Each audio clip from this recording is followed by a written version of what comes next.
In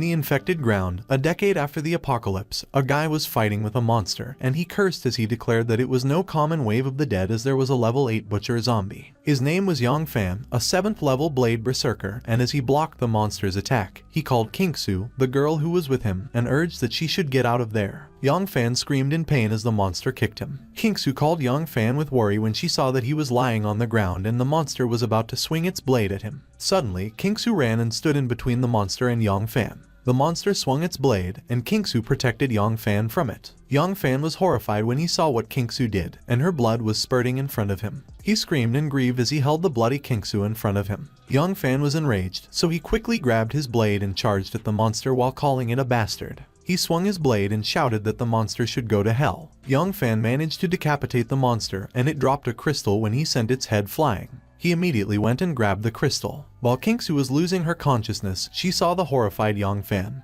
who urged that she should hang in there because he would find the renascent holy water to save her. A few moments later, Yang Fan was carrying Kingsu on his back, and he was walking towards the third base of Sky Wheel. When he entered the base, Yang Fan was surprised when he saw two people kissing. It was Zhao Yunrong, Yang Fan's girlfriend, and Xiao Ao, the chief of the third base, and the two of them were startled when Yang Fan questioned them what they were doing. Zhao Yunrong looked puzzled when she saw Yang Fan, while Xiao Ao was surprised and remarked that he didn't think that Yang Fan could escape from that level 8 butcher zombie. Yang Fan was astonished, and he asked Xiao Ao how he knew there was a level 8 butcher zombie. Kingsu suddenly groaned in pain, which startled Yang Fan. Yang Fan stated that they should talk about it later and that Xiao Ao should give him the renascent holy water to save his little sister, Kingsu. Xiao Ao retorted Yang Fan could only wish because the renascent holy water is worth over 1,000 blue crystals, and he asked Yang Fan why he would give it to save his sister. Yang Fan grabbed something from his pocket and declared that he would exchange the renascent holy water for it. He showed Xiao Ao a ring and claimed the ring was the reason why he was invincible at his level, and with that, Xiao Ao could be the same, and if he reaches the top level, he will dominate all. Looking at the ring, Xiao Ao exclaimed that it was a surprise that the legendary ring would finally be his, and he asserted that it was not bad, but he would just collect the ring after Yang Fan died so he wouldn't need to waste the renascent holy water on his sister. Xiao Ao sneered that it was a pity that such a pretty girl would become a zombie. Yang Fan was enraged, and he called Xiao Ao a bastard. He gently placed Kingsu on the ground and let her lean against the wall. Yang Fan quickly grabbed his blade and roared that Xiao Ao should go to die. But as he swung his blade, Xiao Ao was able to dodge it and summon a dark energy in his hand. Yang Fan screamed in pain when Xiao Ao threw the dark flames at him, and he got hit with them. Looking down on Yang Fan, who was burning and lying on the ground, Xiao Ao taunted Yang Fan trash, and he asked him if he really believed that he could defeat him with severe injuries. Xiao Ao began to pry Yang Fan's fingers open to grab the ring, and he demanded that Yang Fan should let him see what that legendary ring could do. But Yang Fan still had the strength to pull his hands away from Xiao Ao, and he proclaimed that there was no way he would let him. Yang Fan quickly popped the ring in his mouth and swallowed it. But Xiao Ao just grinned sinisterly, and he asked Yang Fan if he truly thought that he could stop him by swallowing it. Xiao Ao grabbed Yang Fan's blade, and as he used it to cut Yang Fan's stomach open, he sneered that he would gut him first and get it himself. The ring was found after Xiao Ao created a huge hole in Yang Fan's stomach, but it suddenly emitted a golden energy that swirled around it. As the golden energy intensified and blinded them, Xiao Ao wondered what was going on. Suddenly, time reset was activated. Yang Fan jerked awake. At the Comeback Soon Hotel, Donglai University, Yang Fan suddenly sat up from the bed and asked if he was in heaven. Looking around, Yang Fan inquired why he was still alive, if that was a hotel, and if he was dreaming. He pinched his cheeks, and when he felt pain, he exclaimed that it was not a dream, and so he questioned himself if he was reborn. Yang Fan realized what that place would be, and he was startled when he looked to his side. He saw Zhao Yunrong sleeping while only wearing underwear beside him, and he recalled that she just agreed to be his girlfriend, and it was their first time. But he never mentioned that 10 years later, she would betray him with the scum, Xiao Ao, when he had given her all his crystal cores. Looking intently at Zhao Yunrong, Yang Fan is wondering if he should kill her or thank her. Yang Fan declared that he was not going to give Zhao Yunrong another chance because, if he remembers correctly, the devastating virus will break out in 3 hours, and since she will betray him sooner or later, he will end it there. He vowed that in that life, he wouldn't waste his energy on trash anymore. Yang Fan looked enraged, and he asserted that for those who hurt him, none of them would be spared. Suddenly, someone kicked the door open, and he announced that it was a raid, so they should open the door. There were two threatening men, and one of them proclaimed that they were indeed there. When Zhao Yunrong woke up, she was startled when she saw the men by the door, and one of them questioned her for daring when Mr. Long bought luxurious bags and jewelry for her. But she was sleeping with another guy, and as he interrogated her who she could do that to Mr. Long, he threatened that he was going to break Yang Fan's legs and penis. She asked Yang Fan who they were and expressed that she was so afraid. But Yang Fan only responded that she was a witch who was a bad actress, and he wondered how he had failed to notice it before. One of the men swung his bat at Yang Fan and questioned him for daring to take Mr. Long's woman. He declared that Yang Fan should die, but Yang Fan was able to dodge his attack and taunted that he was too slow. The man was startled when he saw that Yang Fan was able to quickly get behind him, and Yang Fan mocked that he had such slow speed. Yang Fan grabbed the man by the back of his head. He smashed the man's head against the wall and proclaimed that in the apocalypse, he would definitely be killed. The other man was taken aback, and he exclaimed that Yang Fan was so strong while Zhao Yunrong was watching the fight, and she wondered when Yang Fan became so strong. Yang Fan turned to the other man and declared that it was his turn. He punched the man in the face, and he revealed that in his previous life, the two scums injured him and nearly got him eaten by zombies, and because of them, he lost his chance to build strength in the early stages, and he proclaimed that it was time to collect the interest. As the man crashed on the floor, Yang Fan announced that they should experience the cruelty of the apocalypse with their wounded bodies. Yang Fan was about to walk out of the room when Zhao Yunrong asked him where he was going and if he didn't want her anymore when they just did it last night. Looking at Zhao Yunrong, Yang Fan commanded that she should stop disgusting him because he knew that she had at least 5 men in that city, and he recounted that in his previous life. Over the past 10 years, he had cleaned up the mess for Zhao Yunrong countless times just because he believed that she would change her mind, but a dog would always return to its vomit. Yang Fan grabbed his clothes. As he walked out the door, Zhao Yunrong wondered how the simp knew about that when he used to think that she was a pure maiden, and when she cursed in her mind, she pondered what bullshit the bastard was talking about and if he just slept with her and wanted to ditch her right after it. When Yang Fan got out, he questioned why the sky was suddenly so dark, and when he realized what it was, he exclaimed that it was the seed of darkness. Yang Fan was immediately alarmed, and he declared that the apocalypse came early. He quickly pulled out his phone and stated that he had to warn Kingsu quickly. Young Kingsu's full name, was drying her hair in the bathroom when her phone began to ring, and she saw that it was Yang Fan calling. When she picked up the phone, she immediately questioned Yang Fan what was up, and she laughed when she inquired if he missed his kind and pretty little sister. Without answering Yang Kingsu's questions, Yang Fan urgently informed that she should listen because the world is about to become like her favorite horror zombie movie. Looking at the gloomy environment, Yang Fan advised Yang Kingsu to stay calm and lock the doors and windows until he comes to her. Yang Kingsu got worried, but she still inquired if he was kidding her and how that was possible. Yang Fan insisted that Yang Kingsu should do what he was saying or else it will be too late, and when Yang Kingsu went to close her window, she saw the people outside, and she exclaimed her surprise as she questioned if those were zombies and if they were eating people. Yang Fan tried to respond to Yang Kingsu, but the call was cut off, which made him panic. Looking at his phone, Yang Fan looked anxious, and he declared that it looked like the comm center had fallen. Yang Fan explained that at the beginning of the last apocalypse, the place where his parents stayed was safe, but his sister was in danger, so he needed to find her first. When he noticed that his ring lit up, Yang Fan immediately announced that it sensed a dealer nearby, which is part of the power of that ring, and it was the reason why he would always find the dealer before anyone else in his previous life. Yang Fan looked pleased, and he remarked that he was lucky. A few moments later, Yang Fan arrived at the quality showers. Yang Fan reported that the energy the ring sensed was coming from a women's shower room on the campus. When he entered the bathroom, Yang Fan observed that it looked like the women's shower was about the same as the men's, but he was surprised when he noticed that someone was sitting in front of him. When the person turned to face Yang Fan, he saw that she was already a zombie. She growled as she charged towards Yang Fan, but despite the situation, Yang Fan was calm, and he commented that she has a nice body. Yang Fan broke the emergency glass behind him and asserted that it wouldn't earn her mercy. He quickly grabbed the axe inside the emergency glass. Yang Fan swung the axe, and as he decapitated the zombie, he proclaimed that only dead zombies have values. He crouched down to grab the crystal from the zombie's head, and he noted that he can't pass anything up, not even the least valuable gray crystals, and they could be a little helpful anyway as he has to improve his strength fast to protect his family in the apocalypse. Suddenly, Yang Fan was blinded by the light when the dealer in gray appeared, and when Yang Fan saw him, he exclaimed that he had finally found the dealer. Yang Fan recounted that in his previous life, he met his first dealer 3 months later in the apocalypse, so he didn't think that he would meet one so soon. When the apocalypse came, a mysterious race called dealers appeared, and from low to high, they are divided into 9 levels: gray, white, red, orange, yellow, green, cyan, blue, and purple, and they trade with people and provide a variety of evolutive potions and special equipment. Young Fan was startled when he got transported into a space filled with voids, with the dealer in gray in front of him, and the transaction began.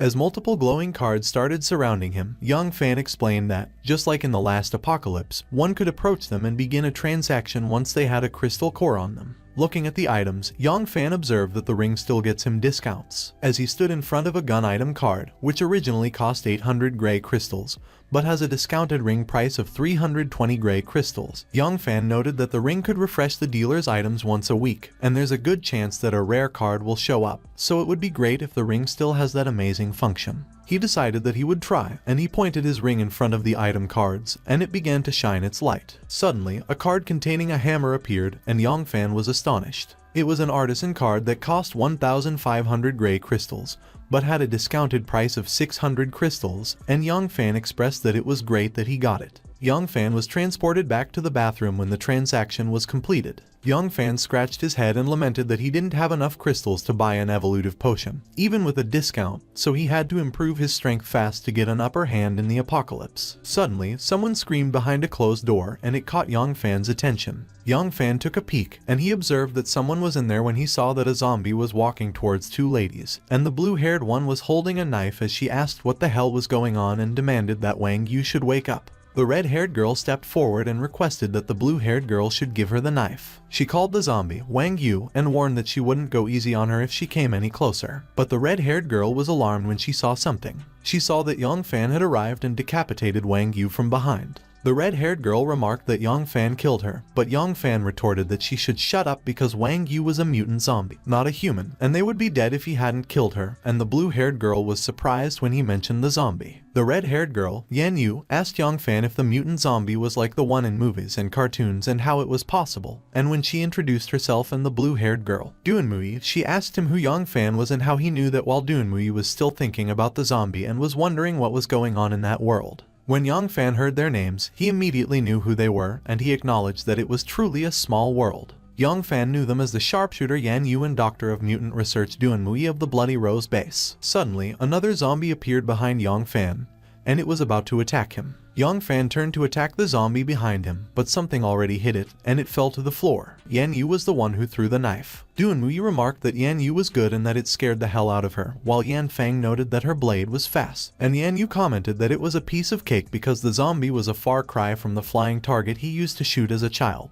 But the zombie began to stand back up, and as she roared, Young Fan observed that piercing the zombie's heart couldn't kill it. He swung his axe and explained that, just like in the movies, they have to cut off their heads to kill them. Yan Yu remarked that Young Fan is powerful, but he is a freak who goes into the women's bathroom and perhaps likes to study dead bodies, while Young Fan mentioned that last time, those two were the Bloody Rose's most powerful members. As he continued to inspect Wang Yu's head, Young Fan clarified that Bloody Rose and the third base of Sky Wheel that he joined were enemies, and he once fought with them, so he never expected that they would meet again that way. Yan Yu was a level 8 sharpshooter that could hit targets at an incredible range, while Duanmui was a level 6 mutant expert that could manipulate mutant parts and creatures. Young Fan was startled when Yan Yu showed him something and asked if he was looking for it. It was a gray crystal, and when Young Fan inquired where she got the crystal core, Yan Yu responded that, as expected, it was the crystal core because zombies in novels and cartoons normally have that, so she thought of it when she saw Young Fan frisking zombies. Yan Yu pointed at Duanmui, who was inspecting the body of the zombie, and noted that she found it because she gets full marks in anatomy after all. Duanmui was flustered, and she admitted that she just studied a little. Yan Yu turned to Young Fan and suggested that they should work together because an extra teammate meant extra strength, and when Young Fan suggested that maybe she should get dressed first, Yan Yu confidently asked him why, if he didn't like it, and if he wasn't there to peep at girls, to which Young Fan insisted that of course not because he just came in for shelter as there are zombies everywhere. Yan Yu turned to ask Duanmui if she believes Young Fan, and Duanmui acknowledged that they even met zombies in the bathroom, so there must be more outside, and she thinks that Young Fan was telling the truth, while Young Fan emphasized that both of them have great potential, and he has to build his own force to kill Xiao, so it's a good choice to invest in them. Duanmui was startled when she noticed Young Fan looking at them. She asked Yan Yu if they should get changed first, to which Yan Yu agreed and remarked that Yongfan must have enjoyed the view. Du and Mui stated that they believed Yongfan, but he should wait outside as they needed to get changed, and Yan Yu insisted that he shouldn't peek. As Yongfan got out of the room, he promised that he wouldn't and that he would keep a watch on zombies. A few moments later, after the girls finished changing, Yan Yu asked Yongfan if he knew how they became zombies. She explained that they were going to a Comic-Con after a shower, and they didn't expect that to happen, but the dress could help them move faster, and just Yongfan admitted that he had no idea. Yan Yu inquired what they should do and if they should find a safe place and wait for rescue. When Yongfan heard Yan Yu talk about a safe place, he emphasized that there is no safe place in that city because the number of zombies is surging and they are evolving as well. When Yan Yu heard that the zombies could evolve, she asked if that meant that they could evolve as well. Yongfan suggested that they should just get out of there first and that he had checked that there were no zombies nearby.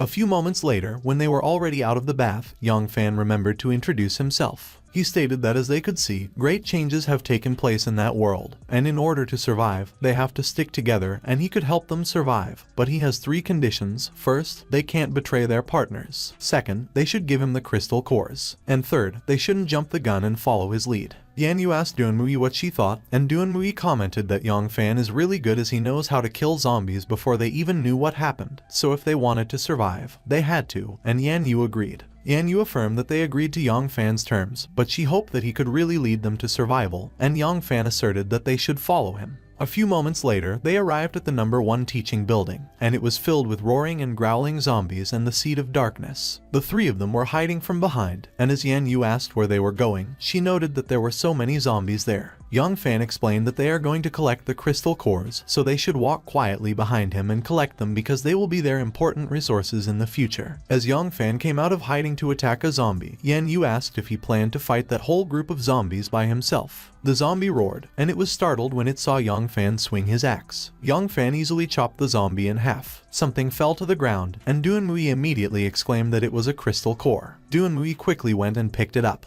As she examined the crystal core, Duanmui observed that its material was very special, and they had never seen it before. Yan Yu remarked that Yongfan indicated that it was a resource, so she asked Duanmui if it was more precious than gold, and Duanmui admitted that she doesn't know, but she would love to go to the lab and analyze its composition. Watching Yongfan eliminate more zombies, Yan Yu couldn't help but inquire why on earth he was trying so hard to collect crystal cores. As Yan Yu mentioned that Yongfan was really strong, a zombie suddenly appeared behind them, and Duanmui was alarmed. Suddenly, a car ran over the zombie, which surprised Duanmui and Yan Yu. A man who seemed to know Yan Yu came out of the car, and he asked Yan Yu if fate had brought them together because he didn't expect to find her there. He was Lin Tian, the heir of the Lin's group and Yan Yu's crazy suitor, and he stated that zombies can't touch Yan Yu as long as he is there, so she should get in the car and he will get her out of that hell. Yan Yu remarked that Lin Tian is really persistent, while Duanmui was wondering what he was doing there. While preoccupied, a zombie was about to attack Yan Yu from behind, but Yongfan was able to decapitate it from behind, and as he asked Yan Yu why she was just standing there, he instructed that she should come with him. Yan Yu observed that some annoying person showed up, and it was their school's well-known moneybags, Lin Tian, which made Yongfan speechless. Lin Tian approached Yongfan, and he commented that Yongfan obviously knew how to fight and he happened to need a bodyguard, so he should be his underling because he got money, but Yongfan just scoffed. Surprised, Lin Tian asked Yongfan if he didn't believe him. He gave Yongfan a check and suggested that Yongfan could fill out any number he liked as there was no limit on that account, and from that point onward,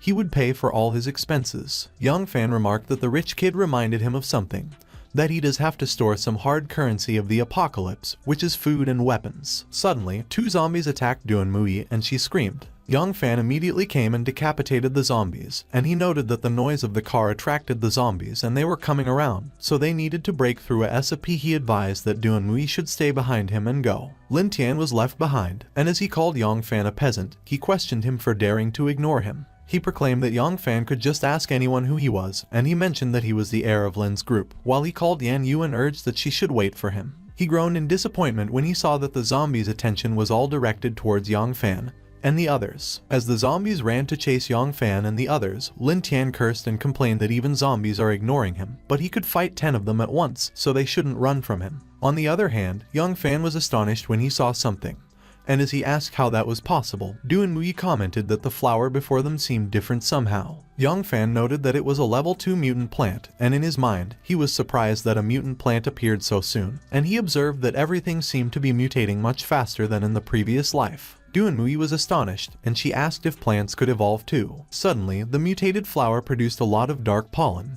and they were scattered in the area. The zombies were all groaning, and they were not moving as the dark pollen fell onto them. Young Fan warned that they should look out because a level 2 mutant flower could manipulate level 1 zombies to attack. Young Fan and the others were suddenly surrounded by the zombies, and they were all charging at them simultaneously. While Young Fan and Yan Yu were fighting off the zombies, Duanmui asked them what they should do as the zombies just kept on coming. Young Fan advised that they should stay behind him and that the low-level zombies move slowly so they will break through them together. Duanmui suddenly screamed when she saw that a zombie was charging towards her. Yan Yu quickly kicked the zombie, and she urged that Duanmui should stay between her and Young Fan, as she would handle the rear. When Young Fan saw what Yan Yu did, he praised that she was indeed the best in the Bloody Rose, as she could fight the zombies bare-handed. Meanwhile, Lin Tian was driving his car, and he was surrounded by zombies as well. Lin Tian assured that Yan Yu shouldn't be afraid because he was there. He mocked that the zombies were a bunch of losers, so they should get lost, and he stepped on the gas to run over the zombies. Lin Tian knocked over the zombies, and he even sent some of them flying with his car. He ran towards the school entrance, and when Young Fan saw that, he remarked that it was their chance. So Yan Yu and Duanmui should run and guard the teaching building entrance. But suddenly, Lin Tian closed the door. Yan Yu and Duanmui were still outside, and when Yan Yu saw that Lin Tian was holding onto the door, she demanded what he was doing. She banged on the door aggressively and urged that Lin Tian should open it. But Lin Tian laughed mockingly at her, and he proposed that he would get her in if she agreed to be his woman. Yan Yu glared at Lin Tian and accused that he was despicable. Yan Yu called Lin Tian a despicable man, and when Lin Tian heard her call him despicable, he replied that he came there because he was worried about her while she had never shown him any affection, even if he had courted her for a year, and currently she was with the poor guy. Yan Yu and Duanmui were alarmed when they saw that the zombies had begun approaching them from behind. Young Fan came and decapitated the zombies that were approaching Yan Yu and Duanmui, and as Yan Yu called him, she exclaimed that they couldn't go in and asked what they should do. He responded that they should go to the back door of the cafeteria. As Yan Yu and Duanmui quickly ran towards the back, Duanmui urged that Young Fan should be careful. The zombies were already swarming around Young Fan, and he declared that it was no good, so he had to destroy the mutant flower or there would only be more and more zombies. Young Fan was already having a hard time as he slashed the heads of the zombies. As he got attacked, he cursed in his mind, and he wondered how the flower evolved to level 2 so fast. The zombies were all charging towards Young Fan while he was running towards the mutant flower. Young Fan raised his axe and determined that he could only take it head on. A vine suddenly came out of the ground, and Young Fan was surprised. Young Fan swung his axe and tried to cut the vine off, but to his surprise, the axe only made a loud clanging sound. He groaned and commented that it was so hard, and with his current strength, he could only just break its skin. The zombie plant immediately spewed out a lot of dark pollen, and as they began to scatter, Young Fan noted that in the last apocalypse, level 2 mutant flowers didn't appear until at least 1 week later, so he asked if his rebirth triggered some kind of butterfly effect. The zombies suddenly stopped moving again while the dark pollen was falling on them. When they began to move and attack Young Fan expressed his alarm and mentioned the mutant flower was manipulating the zombies to attack him. Young Fan was alarmed when he was caught off guard and saw that a zombie was attacking him from behind. Suddenly, a knife impaled the zombie in the head, and Young Fan was surprised. Young Fan was surprised when he looked in the direction where the knife came from and recognized the people standing there. It was Yan Yu and Duanmui, and as Young Fan asked them why they came back, Yan Yu reminded him that he stated that he didn't need the weak, and she continued that they may not be strong,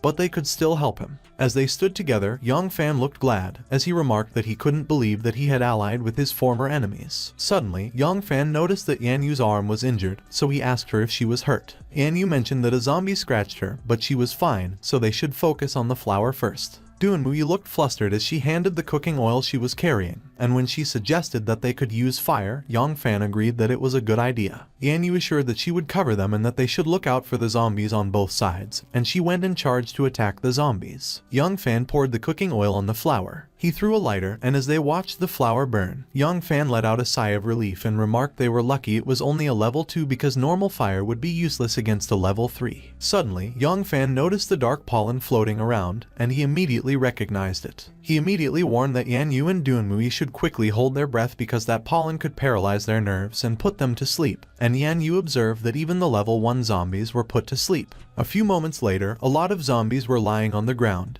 and someone was walking and calling Yan Yu, asking where she was. It was Lin Tian, and as he looked at all the unconscious zombies around him, he inquired if they knocked all those zombies down themselves. Suddenly, he saw the plant zombie and questioned what the hell it was. Lin Tian noted that there was a flower bud there, and he crouched down to pick it up. Suddenly, it extended and emerged from the ground because the flower bud was, in reality, a vine that was just protruding from the ground. Lin Tian's eyes became bloodshot, and he suddenly coughed up blood. The vine pierced through his torso, which made Lin Tian groan in pain, and even though he was having a hard time speaking, he muttered that he couldn't believe that he got killed by a bud. Yan Yu looked exhausted as she called Yang Fan, and she mentioned that she couldn't keep running because she felt dizzy. Yang Fan immediately went to check on Yan Yu's wounds. He was surprised, and when he revealed that she had been infected by a zombie, Yan Yu was also surprised, and she admitted that she didn't want to become a zombie, which is so hideous, so she would die. He quickly carried Yan Yu on his back, and she groaned as he insisted that it was not too late to save her, but if she did turn, he wouldn't hesitate to kill her. As they started running, Yang Fan called Duan Mui and instructed that she should keep up, and while out of breath, Duan Mui agreed that she would catch up, so he should save Yan Yu first. Yang Fan informed that Yan Yu was in danger. He hadn't evolved to level 1 yet, so the ring could only purify level 0 mutants at the moment, so he had to get back to the shower room and level up to save her. A few moments later, they arrived at the quality showers. While Yan Yu complained that she felt faint, Duan Mui asked her if she was alright and began sobbing. Yang Fan asked Duan Mui why she was crying,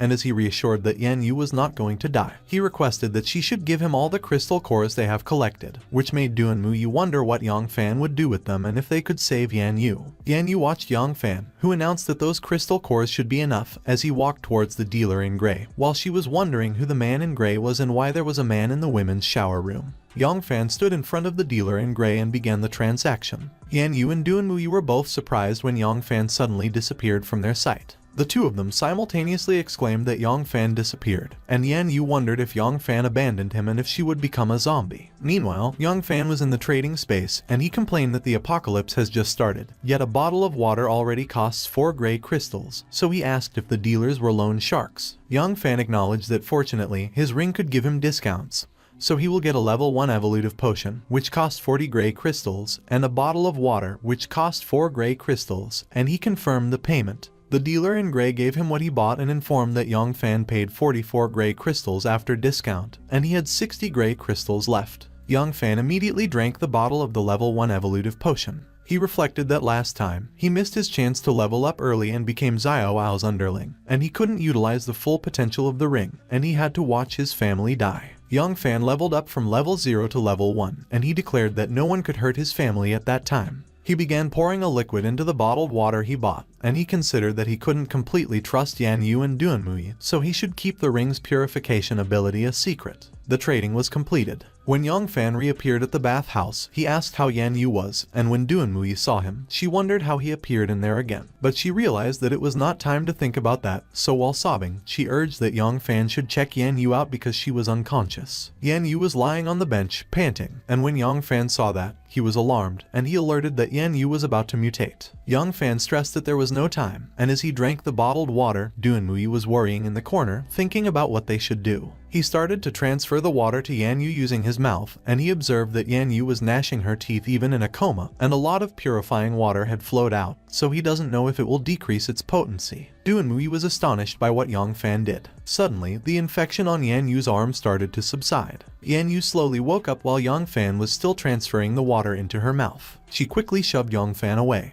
As she sat down, Yan Yu asked Yang Fan if that was how he saved her, and instead of directly answering her question, Yang Fan asked her how else he could do it and stated that she couldn't take medicine in a coma, but she could drink the rest by herself. Duan Mui quickly pounced at Yan Yu to hug her, and she rejoiced that it was great that Yan Yu woke up. She shared that she was so scared because Yan Yu would be a zombie at that moment if it weren't for Yang Fan. Yan Yu asked to confirm if Yan Yu had disappeared and how he came back. Duan Mui chimed in, and as she deduced that it must have something to do with the man in gray because Yan Feng disappeared and appeared with water suddenly around him, Yang Fan complimented that she was so smart. He clarified that it was a dealer who appeared after the apocalypse started, and they could trade with him by approaching him with crystal cores. When Yan Yu heard about the trade, she exclaimed that it was incredible. She asked Yang Fan if he traded the bottle from the dealer in gray and acknowledged that it must have cost a lot of crystal cores, and she owes him one, so later she will kill more zombies to pay him back. When Yang Fan heard that Yan Yu suggested later, he instructed that they should follow him immediately because they have wasted a lot of his time. And while assisting Yan Yu, Duan Mui couldn't help but ask how Yang Fan could be like that when Yan Yu hasn't even recovered yet. At the number 1 teaching building, Yang Fan saw the zombies on the ground and remarked that they were still comatose, so they should get their crystal cores. Suddenly, Lin Tian showed himself and Yang Fan was startled.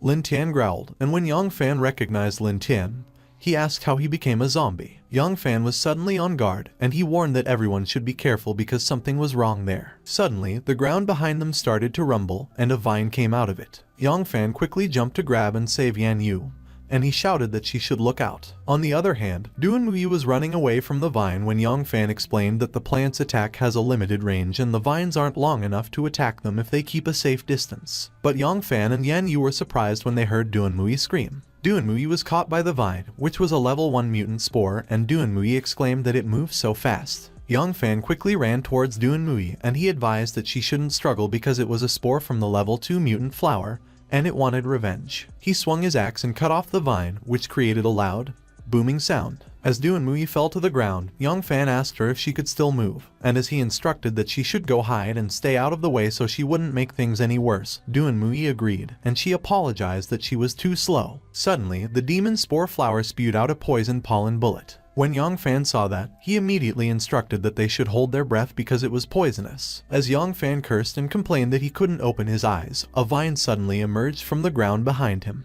The vine was about to attack Yang Fan from behind, and someone shouted that he should look out. Suddenly, Yang Fan's ring emitted a flashing light. The light swirled around and enveloped Yang Fan, and he grunted. Yang Fan was finally able to open his eyes, and he commented that, luckily, the ring could detoxify the level 1 mutant spore's poison. Otherwise, it would have died. He immediately swung his axe, and when he hit the vine that was about to attack him, he declared that it was a counterattack. As the vine got cut in half, it revealed a gray and white crystal, and Yang Fan remarked that he didn't expect that it would be there. Yang Fan crouched on the ground to pick it up. Yan Yu approached Yang Fan, and as she asked him what that white bead was, Yang Fan explained it was the level 2 mutant flower's crystal core, and the level 1 mutant spore didn't have enough time to devour it. Suddenly, another plant popped out of the ground, and when Duanmui saw it, she immediately pointed at it and exclaimed that they should look out because the spore was growing again. The plant that popped out of the ground was small, and it looked wilted. When Yang Fan went to inspect it, he explained that it was not a spore. It was the essence that inherited part of the mutant flower's power, and Yan Yu asked him what it was for. Yang Fan just smiled and hinted that she would know soon. He suggested that they should go back to the shower room, and when Yan Yu asked him if he was going to make a trade, he acknowledged that she was clever. A few moments later, they arrived at the quality showers, and Yang Fan remarked that a white crystal was worth 1,000 gray crystals, but he still wouldn't have much left after getting that artisan card. Yang Fan stood in front of the dealer in gray and began the transaction. While selecting the things he wanted to purchase, Yang Fan noted that besides the artisan card, which cost 600 gray crystals, and 2 level 1 evolutive potions, which cost 80 gray crystals, he will also get them a gun, which costs 320 gray crystals, because the two ladies will waste a lot of his time if they can't protect themselves. Yang Fan was notified that everything costs 1,000 gray crystals, so after deducting it from his 1,116 gray crystals, he had 116 gray crystals left, and when Yang Fan saw that, he remarked that he was poor again. After the transaction was completed, Yang Fan went to Yan Yu, and as he handed the items to her, he stated that they would have 1 evolutive potion each and 1 gun, so they could fight. Yan Yu was surprised that she got the gun, and she asked Yang Fan if he didn't need a weapon. Yang Fan showed the artisan card to Yan Yu, and he explained that he had that. Yan Yu asked Yang Fan what the card was, and Yang Fan smiled sinisterly as he crushed the card and declared that she would know very soon. A magic circle suddenly appeared underneath Yang Fan's feet, and a huge amount of energy surged out of it.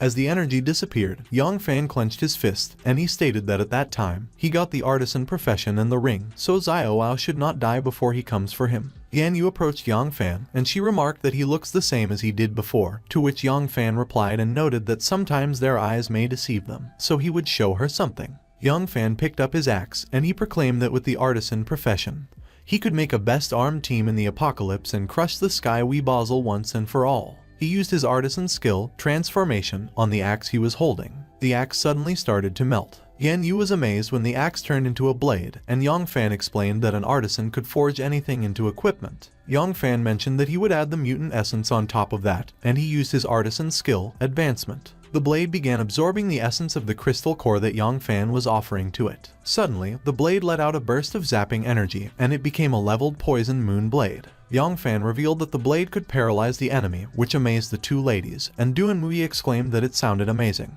Duanmui asked Yang Fan if he could transform her scalpel as well, to which Yang Fan promised that he would add some materials and make weapons for her. Yang Fan grabbed a shower head, and he used his artisan skill, transformation, on it and the surgeon's scalpel. He managed to create 2 level 1 knives, and he confirmed that he made them. Yang Fan handed the knives to the ladies and encouraged that they should give it a try, and as Duanmui inspected it, she remarked that bare-handed forging was unscientific. Yang Fan suggested that they should go and that their next target was the girls' dormitory, where his sister, Yang Kingsu, was waiting. Handing the other bottle of evolutive potion to Duanmui, Yan Yu asked if they would also have superpowers after drinking it. Yang Fan shook his head and clarified no, as level 1 evolutive potion could only improve their physical potential. Duanmui looked at the potion intently, and she commented that she really wanted to take it to the lab and analyze its chemical compositions so much. She drank the potion and noted that they could buy some more of it later on. Both Duanmui and Yan Yu were speechless when they felt the energy that coursed through them.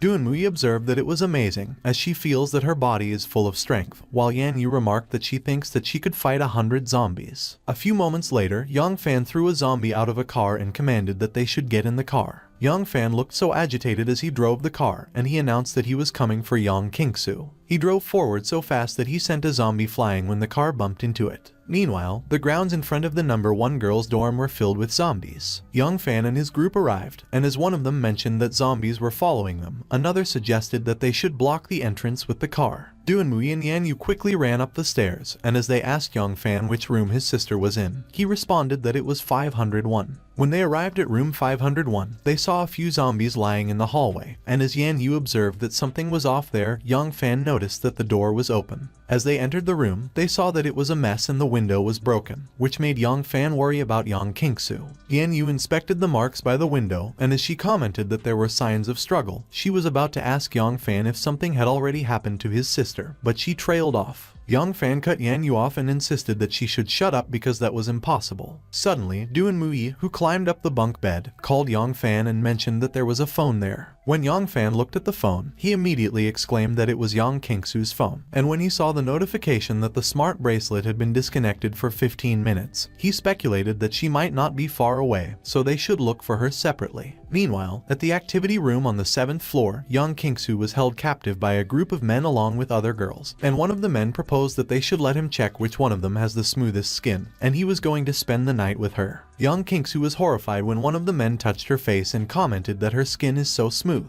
He remarked that the apocalypse was actually wonderful because otherwise, there was no way they could get a chance to touch such beautiful girls, and Yang Kingsu shouted that he should go away and let go of her or her brother will kill him. The man laughed, and as he called Yang Kingsu a beauty, he taunted that her brother couldn't save her, but he could. When the man leaned in towards Yang Kingsu, she screamed. She demanded that he should get away, and she asked for help.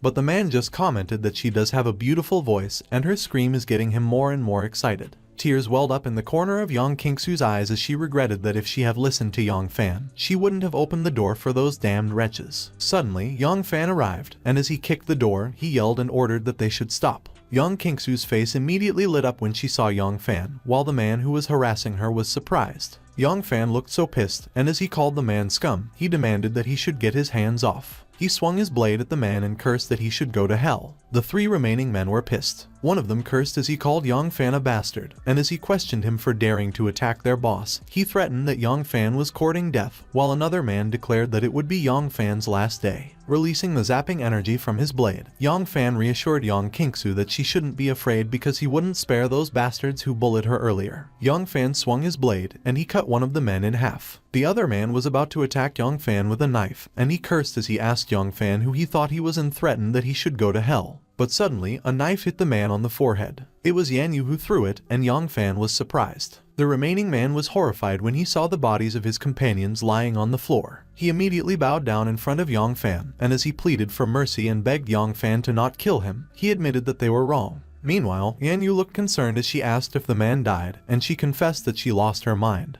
But Yang Fan reassured her that she should not be guilty because in the apocalypse, it was either she kills people or she gets killed. Yang Fan sliced the ropes that were restraining Yang Kingsu. Yang Kingsu quickly jumped and hugged Yang Fan while sobbing, and as she confessed that she was so scared, Yang Fan apologized that he was late, and he assured that it was already okay. The other girls thanked Yang Fan for saving them, and as one of them pledged that they would follow him from that point onward in return. The other girl agreed and committed that they were counting on Yang Fan, but Yang Fan straightforwardly declined. Pointing something across the room, Yang Fan emphasized that it was the apocalypse, and he doesn't need useless people. Yang Fan was pointing at the unconscious girls lying on the floor, and he stated that if they can't become strong, they will end up like them. He was startled when Doonmui suddenly arrived, and as she got surprised when she entered the room, she inquired what happened there and if he had found his sister. Yang Fan confirmed and suggested that they should go. As Yang Fan and his group walked out the door, one of the girls muttered that it was bullshit as it was all because they don't look as good as the two girls beside Yang Fan, and the other girl scoffed and questioned if those three women could fight. A few moments later, Yang Fan and his group arrived at the second floor, and as he leaned over the balcony, he observed that there were so many zombies down there, so he proposed he would go kill them first and they should wait right there. Yang Fan jumped off the balcony, and as he landed on the ground,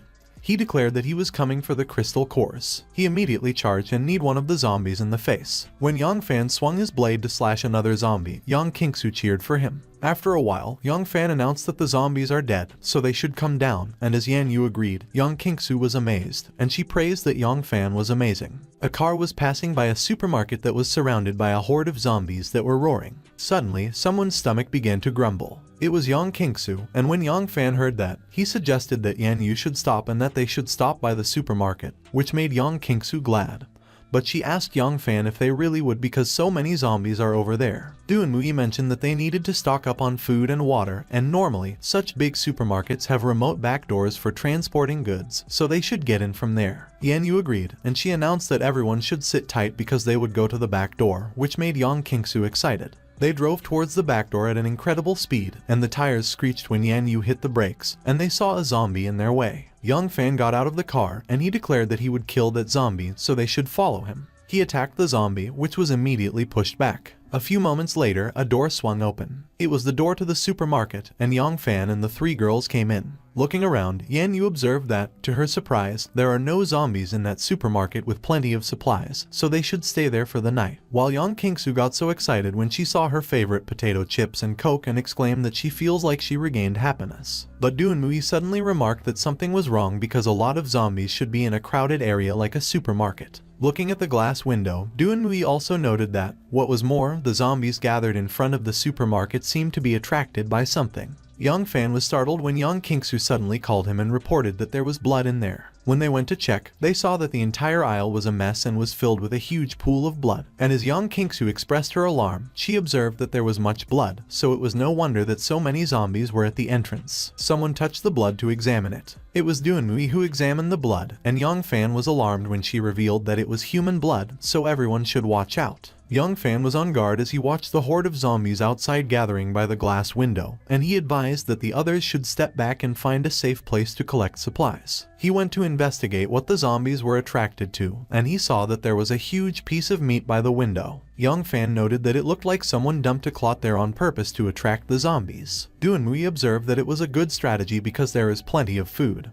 But humans and zombies outside can't come in. Suddenly, Yan Yu came back with Yang Kingsu, and she announced that they found two backpacks that were both full of supplies. Yang Fan was concerned as he looked at Yang Kingsu, and he explained that his ring was not only for trading but also for storage, so he needed to find a way to store more supplies because only 2 bags of food can't even feed Yang Kingsu. Suddenly, Yang Fan felt something behind him, and he quickly turned to check on it. On the second floor of the supermarket, someone was watching Yang Fan from behind using the security cameras, and he asked someone if the guy down there was their ex-boyfriend Yang Fan. It was Wang Yilong, security team leader of the all-inclusive supermarket, and he was talking to Zhao Yunrong, who was serving him in a bunny costume, and she clarified that Yang Fan is not her ex-boyfriend because Wang Yilong was the only one in her mind and Yang Fan forced her to do that in the morning. Zhao Yunrong observed that Yang Fan was weird because that morning, he claimed that only the strongest ones deserved to survive in the apocalypse. Wang Yilong was amused when he heard what Zhao Yunrong recounted, and as he asked her if she was sure that Yang Fan mentioned the apocalypse,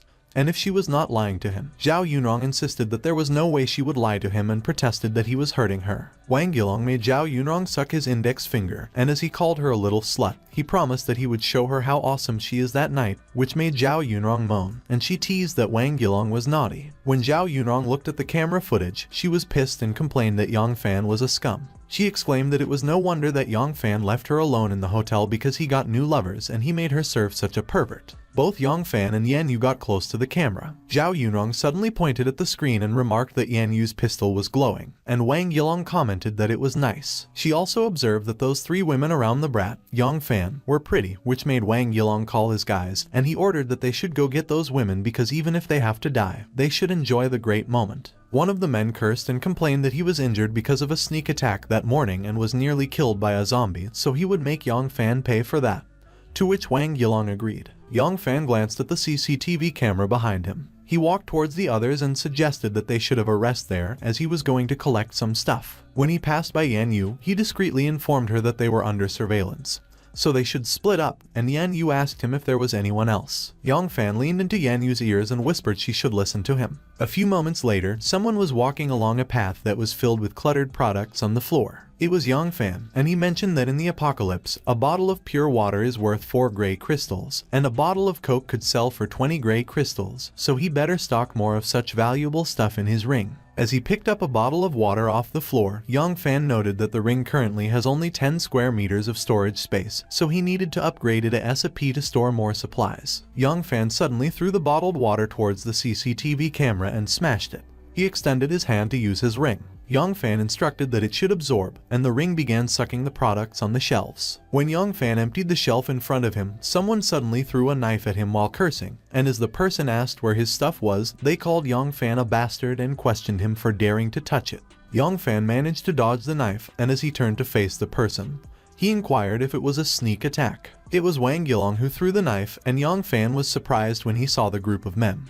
But then, when he seemed to recognize them, he queried Wang Yilong if it was him. Yang Fan recalled that in his previous life, Wang Yilong tortured his body and soul at the beginning of the apocalypse. It brought him down and nearly ruined him, and as Wang Yilong called Yang Fan a bastard, he confirmed that it was him and questioned Yang Fan for daring to make trouble in his place. Wang Yilong called the guys he was with and commanded that they should break Yang Fan's legs, and the three men cheered as they all charged forward. But Yang Fan managed to stop the attacks of the two men simultaneously by elbowing their faces, and he remarked that they were pieces of shit. The third man stopped in his tracks as he was surprised by what Yang Fan did, while Wang Yilong was surprised that he cursed in his mind and wondered how Yang Fan became so strong. Wang Yilong called Yang Fan a brat and warned that he shouldn't be cocky because his underlings were running after his girls, so if he dares to touch him, something will happen to them. But he was not able to finish his sentence as he was cut off. He and the other man with him were startled when they heard a huge thud behind them, and as they turned, they saw one of their men lying unconscious on the floor, and someone asked them what they were going to do.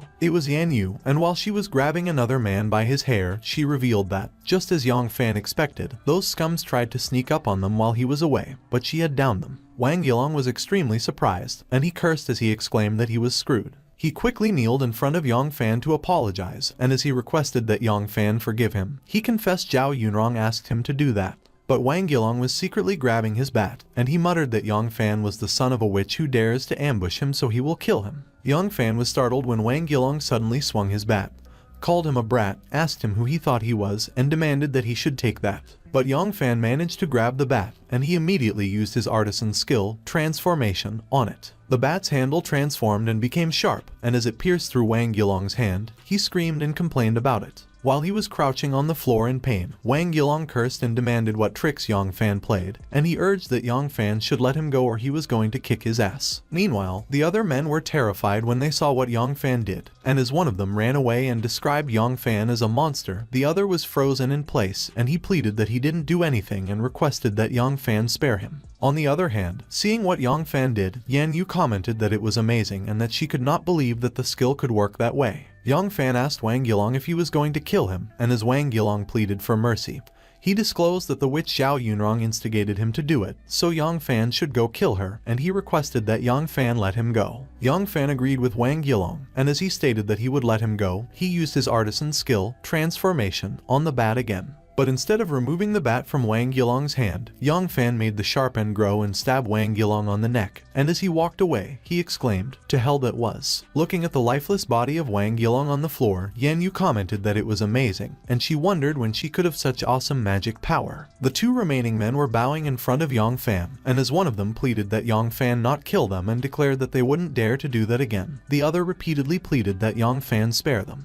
Yan Yu turned to Yang Fan and remarked they were bastards but failed to attack them, so he should just let them go. Yang Fan ordered that the men should get lost, and when they heard that, the men responded that they would get lost immediately, and as they quickly rolled away, they thanked Yang Fan. Suddenly, Yang Fan glanced over his shoulder and inquired how long they wanted to eavesdrop. Yang Fan mentioned Zhao Yunrong's name, which startled Yan Yu, and Zhao Yunrong, who was indeed eavesdropping and hiding at the staircase behind them, was alarmed. Zhao Yunrong quickly turned around and ran back into the control room where she came from. As she did something with the computer, she proclaimed that she and Yang Fan should die together. The security system asked Zhao Yunrong if she would open the automatic induction door, and as she clicked the yes button, she announced that death was coming to Yang Fan. The doors suddenly opened, and as the roaring zombies rushed in, the system welcomed them to the store. When Yang Fan saw that, he cursed and uttered Zhao Yunrong's name. He turned to Yan Yu and instructed that he should go upstairs and find the switch to close the door, to which Yan Yu immediately agreed, and she advised that he should take care. Yang Fan was startled when he saw Yang Qingsu and Duanmui towards him, and as Yang Qingsu asked for help, she informed that the door was open and there were many zombies. He quickly moved to attack the zombies, and as he called Duanmui and directed that she should protect Yang Qingsu while he took care of those zombies, Yang Qingsu was cheering for him. Even though she was trembling in fear, Duanmui bravely assured that Yang Qingsu shouldn't be afraid because she would protect her, which surprised Yang Qingsu. On the other hand, Yan Yu arrived at the control room. Yan Yu assumed that the switch must be in there, and she grabbed the doorknob to enter the room. But when she opened the door, she was surprised when something swung at her, and someone yelled that she should go to hell while calling her a witch. It was Zhao Yunrong who swung a bat at Yan Yu, but Yan Yu was able to dodge the attack. Yan Yu was able to quickly restrain Zhao Yunrong from behind.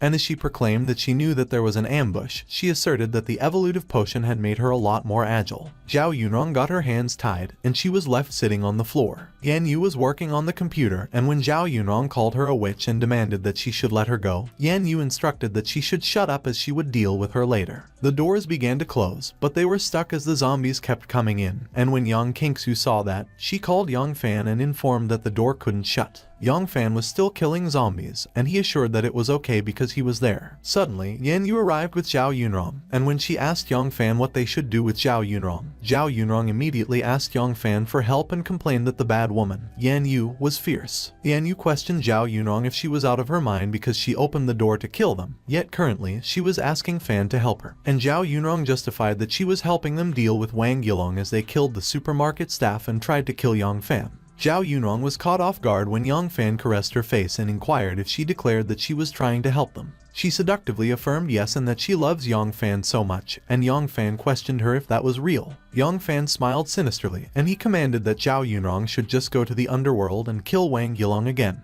Zhao Yunrong screamed and called Yang Fan's name when he suddenly pushed her out the door. The zombies immediately flocked at her, and when a zombie bit her neck, she screamed in pain and pleaded for help. The store's doors were closed. Zhao Yunrong kneeled in front of the door, and as the zombies feasted on her, she cursed Yang Fan and vowed that she would come after him even if she became a ghost. Yang Qingsu called Zhao Yunrong a bad woman and exclaimed that Zhao Yunrong scared the hell out of her because she even tried to kill her brother before she died. While they were gathering the gray crystals, Yan Yu remarked that it was a little cruel, but Zhao Yunrong deserved it, and when she asked Yang Fan if Zhao Yunrong was his ex-girlfriend, Yang Fan confirmed. Yan Yu remembered and mentioned that there is a staff dormitory on the second floor, and they could take a bath and rest there, so they should stay there for the night, to which Yang Fan agreed. Duanmui let out a sigh of relief while Yang Qingsu celebrated. A few moments later, they came to the staff dormitory. Yan Yu just finished her shower, and when she noted that it was comfortable, Yang Qingsu agreed and commented that it was a thrilling day, and Yan Yu advised that she should go to sleep early because tomorrow may be more thrilling.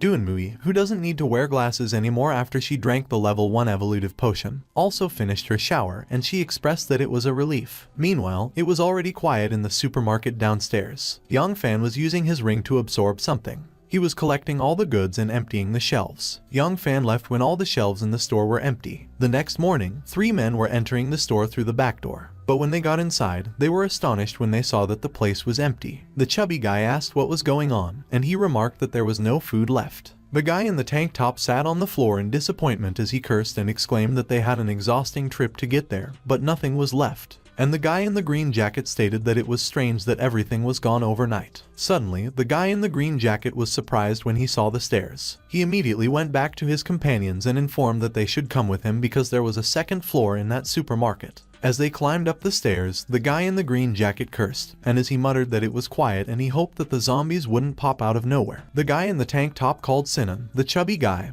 and insisted that he should go in front of them, to which Sinan reluctantly agreed. Sinan grabbed the doorknob to open the door, but when he opened the door, he was astonished when something was moving fast in front of him, and someone warned that he shouldn't move. Yongfan was aiming his blade at Sinan's neck, and when Sinan saw that, he got terrified and pleaded that Yongfan shouldn't hurt them because they were not zombies. While Sinan was trembling in front of them, the guy in the green jacket behind observed that Yongfan had made a quick move, and the guy in the tank top cursed in his mind as he thought someone was there, so it was no wonder that it was empty downstairs. The men were startled when the door at the end of the hallway opened, and Yan Yu came out of it. When Yan Yu saw the men, she inquired Yongfan who they were. Sinan was in tears as he requested Yan Yu for help and asking Yongfan to calm down because he was only there to get some food for him and his cat, to which the other guys agreed and urged that Yongfan should get the blade away. Yongfan slowly moved his blade away from Sinan. As Yongfan walked towards Yan Yu, he ordered that the men should get out of there as there was no food. The guy in the tank top got mad, and as he exclaimed that it was bullshit, he asked Yongfan if Yan Yu wasn't carrying a big bag. The two guys smiled evilly, and the guy in the green jacket commented that it was enough for them to eat for several days. But the two of them got frozen in place when they saw that a knife suddenly got stuck on the wall behind them.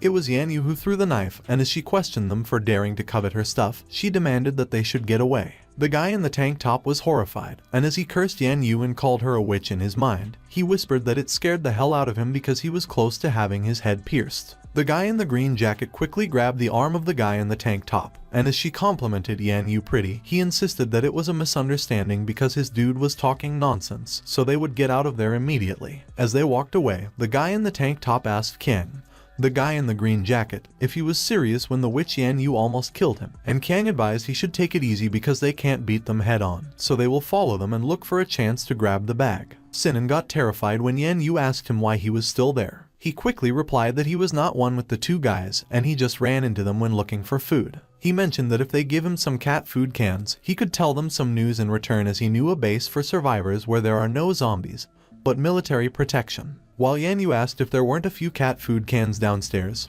something swift suddenly went behind her. It jumped quickly away from Yan Yu, and when she saw that, she asked what it was and remarked that it was fast. Yongfan and Yan Yu were startled when something appeared on Sinan's shoulders, and as he called it Zishi, he instructed it not to make trouble because it was not his. Sinan grabbed the snack from Zishi's mouth, and she meowed. Zishi was sad, and as tears rolled down her cheeks when Sinan took the snack away from her, someone asked if Zishi was Sinan's cat. Sinan confirmed yes, and that he was there to get some cat food cans for him because he suddenly began to have a good appetite yesterday, and refused to eat its daily food but ate all the cans at home. Sinan asked Yan Yu if she didn't know that it was empty downstairs, and when Yan Yu got surprised, Yongfan explained that there was some noise downstairs last night, so someone must have taken everything. Suddenly, Yang Kingsu and Dunmui arrived, and Yang Kingsu's eyes twinkled when she admired Zishi and commented that she was a pretty kitty. Yang Kingsu asked Sinan if she could hold Zishi, but Yongfan warned no because the cat had mutated. Sinan asked Yongfan how and stated that Zishi was a good cat and not a monster. Yang Kingsu insisted that Yongfan should look because Zishi is so cute and quiet, and she would just hold it for a while, but Yongfan refused. No way. Yongfan was surprised when Yang Kingsu stuck her tongue out at him, and she quickly turned to grab Zishi. When she got Zishi in her arms, Yang Kingsu stuck her tongue out at Yongfan again with Zishi and called him a bad guy. Yang Kingsu observed that Zishi is so cute and his hair is so smooth that she will give him half of her snacks. A few moments later, they came out of the supermarket through the back door, and when Sinan asked them if they were sure that they were not going to the base with him, Yan Yu responded no, as they had something else to handle. Yang Kingsu and Zishi was sad as Yang Kingsu bid goodbye to him. Suddenly, a motorcycle was coming towards them at an incredible speed, and someone was asking for help. Zishi looked pissed, while Sinan and Yang Kingsu were astonished, and she seemed to have recognized what they were seeing. Yang Kingsu exclaimed that they were zombie dogs, and the guys from earlier were riding on a motorcycle and being chased by them. The guys asked them for help, but Yan Yu demanded that they should get away and that they had brought the zombie dogs there. The guys apologized, acknowledged that they were wrong, and, as they requested that they help them and not drive them away, Yan Yu scoffed as she called them cowards and ordered that they should hole up. But suddenly, the two guys smiled sinisterly as they looked at each other. The guy in the tank top was about to dig his knife into Yan Yu's back, and he called her a witch as he declared that she should stay there and feed the zombie dogs on herself while Kiang was busy grabbing Yang Kingsu's bag behind him. The knife slightly stabbed Yan Yu, and when she screamed in pain, someone grabbed the guy's hand immediately. It was Yang Fan who grabbed the guy's hand, and while Yan Yu was flinching in pain behind him, Yang Fan stated that he knew that the guy was up to no good.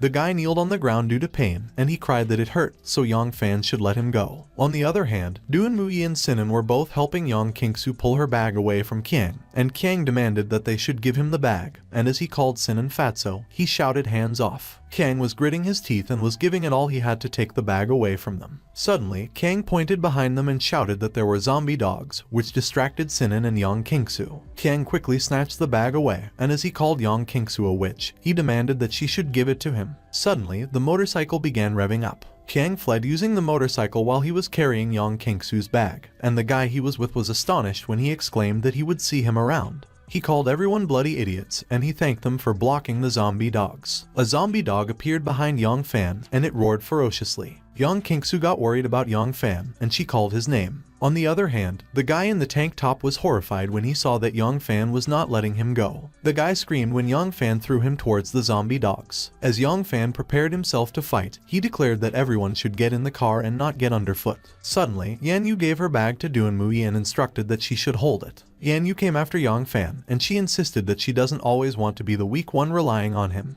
The two of them started fighting the zombie dogs, and as Yan Yu remarked that those little pups aren't so scary, Yang Fan observed that a single zombie dog isn't so dangerous, but they live in packs, run quickly, and keep pouncing on them, so they should retreat immediately. The car arrived, and as it hit one of the zombie dogs, someone yelled and urged that they should get in the car. As Duan Muyi opened the door for them, Yang Kingsu called Yang Fan and insisted that he should get in. Both Yan Yu and Yang Fan were running towards the car, and the zombie dogs were chasing after them. While they were running, Yan Yu and Yang Fan looked back when they noticed a presence behind them. A huge and ferocious zombie was roaring at Yang Fan, and he exclaimed that it was a level 2 mutant zombie dog. When Yan Yu got in the car, Yang Fan urged that they should leave first, but Yan Yu insisted that he should get in quickly. The level 2 mutant zombie dog roared as it charged towards Yang Fan, and when Yang Fan saw that, he commanded that Sinan should drive and should get out of the way. Sinan quickly agreed and drove away, and as Yang Fan blocked the zombie dog's claws with his blade, Sinan wished him good luck. Inside the car, Sinan was astonished when Yan Yu protested and demanded that they should stop because she needed to help Yang Fan, to which Yang Kingsu agreed, and she insisted that they should go help her brother. But as Yan Yu was about to get out of the car, Duan Muyi stopped her and reasoned that she should calm down because Yang Fan is right. She explained that if they get out at that moment, they will do nothing but die, and Yang Fan is a lot stronger than they are, so he will be okay. Meanwhile, the zombie dog rushed towards Yang Fan to attack him again, and Yang Fan managed to block its attack again with his blade.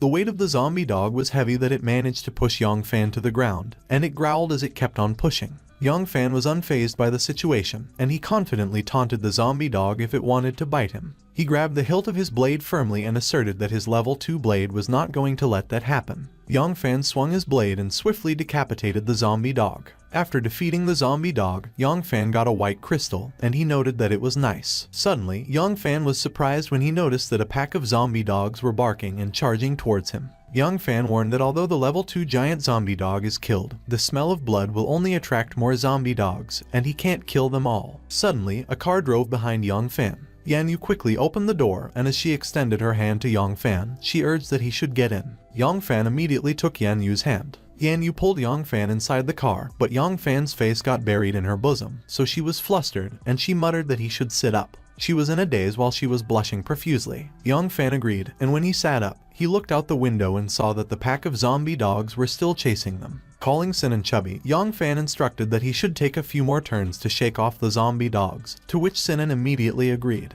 The car sped up while the zombie dogs continued to chase after them. Suddenly, Yang Kingsu noticed the pool of blood in between Yan Yu and Yang Fan, and she was alarmed. Yang Kingsu asked Yang Fan if he got hurt, and Yang Fan confidently replied no because the zombies couldn't hurt him. Suddenly, Yan Yu leaned towards Duan Muyi, and Duan Muyi screamed when she noticed the blood, and Yang Fan got worried when she exclaimed that Yan Yu was bleeding everywhere. Yan Yu was in pain, but she explained that it was okay because Han Liang, the guy in the tank top, stabbed her, and her wound opened up when she was fighting the zombie dogs. Yang Kingsu turned to Yan Yu and commented that she had lost a lot of blood, so there was no way that was okay. Yang Fan began to inspect Yan Yu's wound, and when she saw that, she asked him what he was doing. He traced the wound with his finger to check it thoroughly. Yang Fan observed that the wound was torn open and Yan Yu was bleeding a lot. He mentioned that he should have gotten some medicine from the dealer. Yang Fan gave his jacket to Duan Mui and instructed that she should help stop the bleeding. He turned to Sinan and requested that he should take them to a drugstore, but Sinan informed that all the drugstores were already empty, but there were drugs and doctors at the base that he mentioned.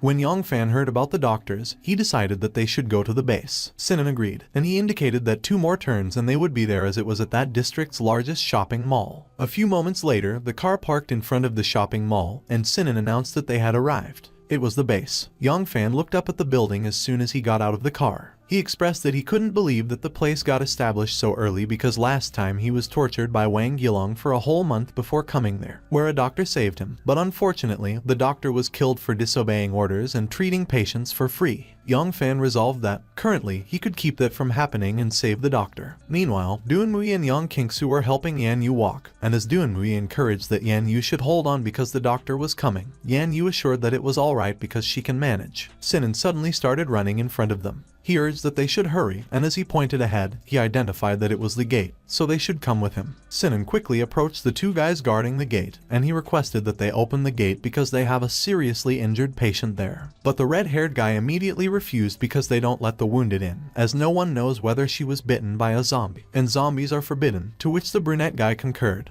And he stated that they couldn't open the gate even if they were all dying out there. Yan Yu was pissed, and she insisted that she wasn't bitten by a zombie. She was about to remove the jacket as she argued that they should open their eyes and see for themselves that it was a knife wound. But Duan Mui stopped her and urged that she should calm down and not tear the wound open again. The red-haired guy shooed them away and insisted that they couldn't come in. But the brunette guy stopped him and suggested that he should wait. The brunette guy proposed that the others could come in after paying 100 gray crystals for each, but Yan Yu has to pay 1,000 gray crystals. Yang Fan immediately showed a bag full of crystal cores to the guys, and he explained that they don't have so many gray crystals at the moment, but the white crystal is worth 1,000 of them. While the red-haired guy was amazed when he saw the white crystal and remarked that they were rich, the brunette guy looked discontented, and he cursed and regretted that he should have asked for 2,000. The red-haired guy opened the gates and allowed that they should go ahead. But they were hiding knives behind them, and the red-haired guy revealed that, as usual, they would kill the man the minute they got in, as the rest of them would be a piece of cake. And with so many bags, they may be carrying more crystal cores, to which the brunette guy agreed, but he suggested that they could keep the women and trade them for crystal cores. Suddenly, Yang Fan noticed something. As the brunette guy urged that they should hurry up, Yang Fan noticed the reflection of his blade on the glass behind him. Yang Fan smiled, and he challenged the guys if they wanted to kill him. He swung his blade at them and declared that he was afraid that they didn't have the ability. Yang Fan immediately slashed the red-haired guy. The red-haired guy immediately dropped on the ground, and his blood oozed out from his body, which surprised the brunette guy.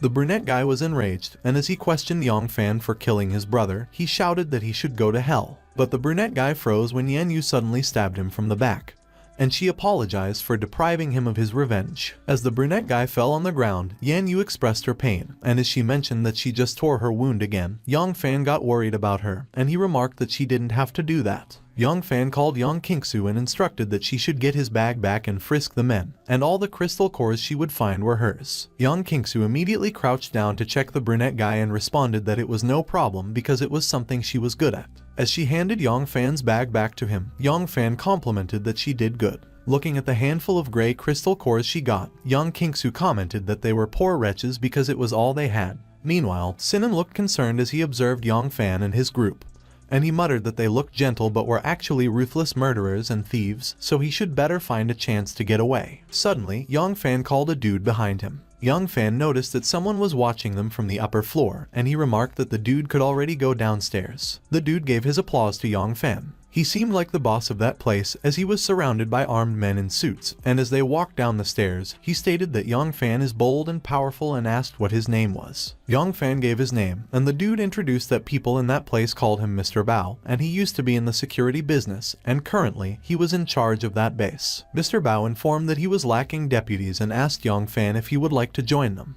Yang Fan thanked Mr. Bao for the offer, but he declined, stating that they could talk about it later because his friend was injured and he heard that they have doctors there. Mr. Bao ordered his men to take them to the doctor, and the man immediately acknowledged. As the man ushered Yang Fan and Yan Yu away, Mr. Bao observed that Yang Fan is a great talent, so if he joins them, the base will become even more powerful, but if Yang Fan refuses, he will send them out to deal with the zombies. A few moments later, the man stopped in front of a hair salon and explained that they had arrived and that it was the infirmary, so they should enter. Everyone was surprised, and as they wondered what that place was and if there was really a doctor there, they commented that it looked weird. Yang Fan still entered with Yan Yu, and as they went inside, Yang Fan asked if there was anybody there and requested a doctor. An old man sitting at a desk introduced himself as the doctor and asked Yang Fan to bring the patient over. When Yang Fan saw the doctor, he exclaimed that it was not her, the doctor he knew from before, so she hadn't come to the base yet. A few moments later, the doctor checked on Yan Yu's wound, and he diagnosed that she was injured by a sharp weapon and had lost too much blood, so she needed a blood transfusion and a tetanus shot, which would be 5,000 gray crystals in total. Sinan was surprised when he heard that it cost 5,000 gray crystals, and he was pissed as he complained that they risked their lives to get those crystals, so the doctor was being greedy. The doctor yelled at Sinan and threatened that if they didn't want to pay, they should just go back out there and wait to die because he didn't have time for that crap, so they should get out. The doctor was surprised when someone who was coming behind the curtain suddenly asked who was injured and offered to help them. On the other hand, Yang Fan was astonished as he stared at the person who came out behind the curtains. It was a lady doctor, and Yang Fan recognized her, the doctor who saved him last time, and remarked that she did get to the base that early. When Lin Maya-chan, the lady doctor, checked on Yan Yu and remarked that the wound was not deep but had been aggravated,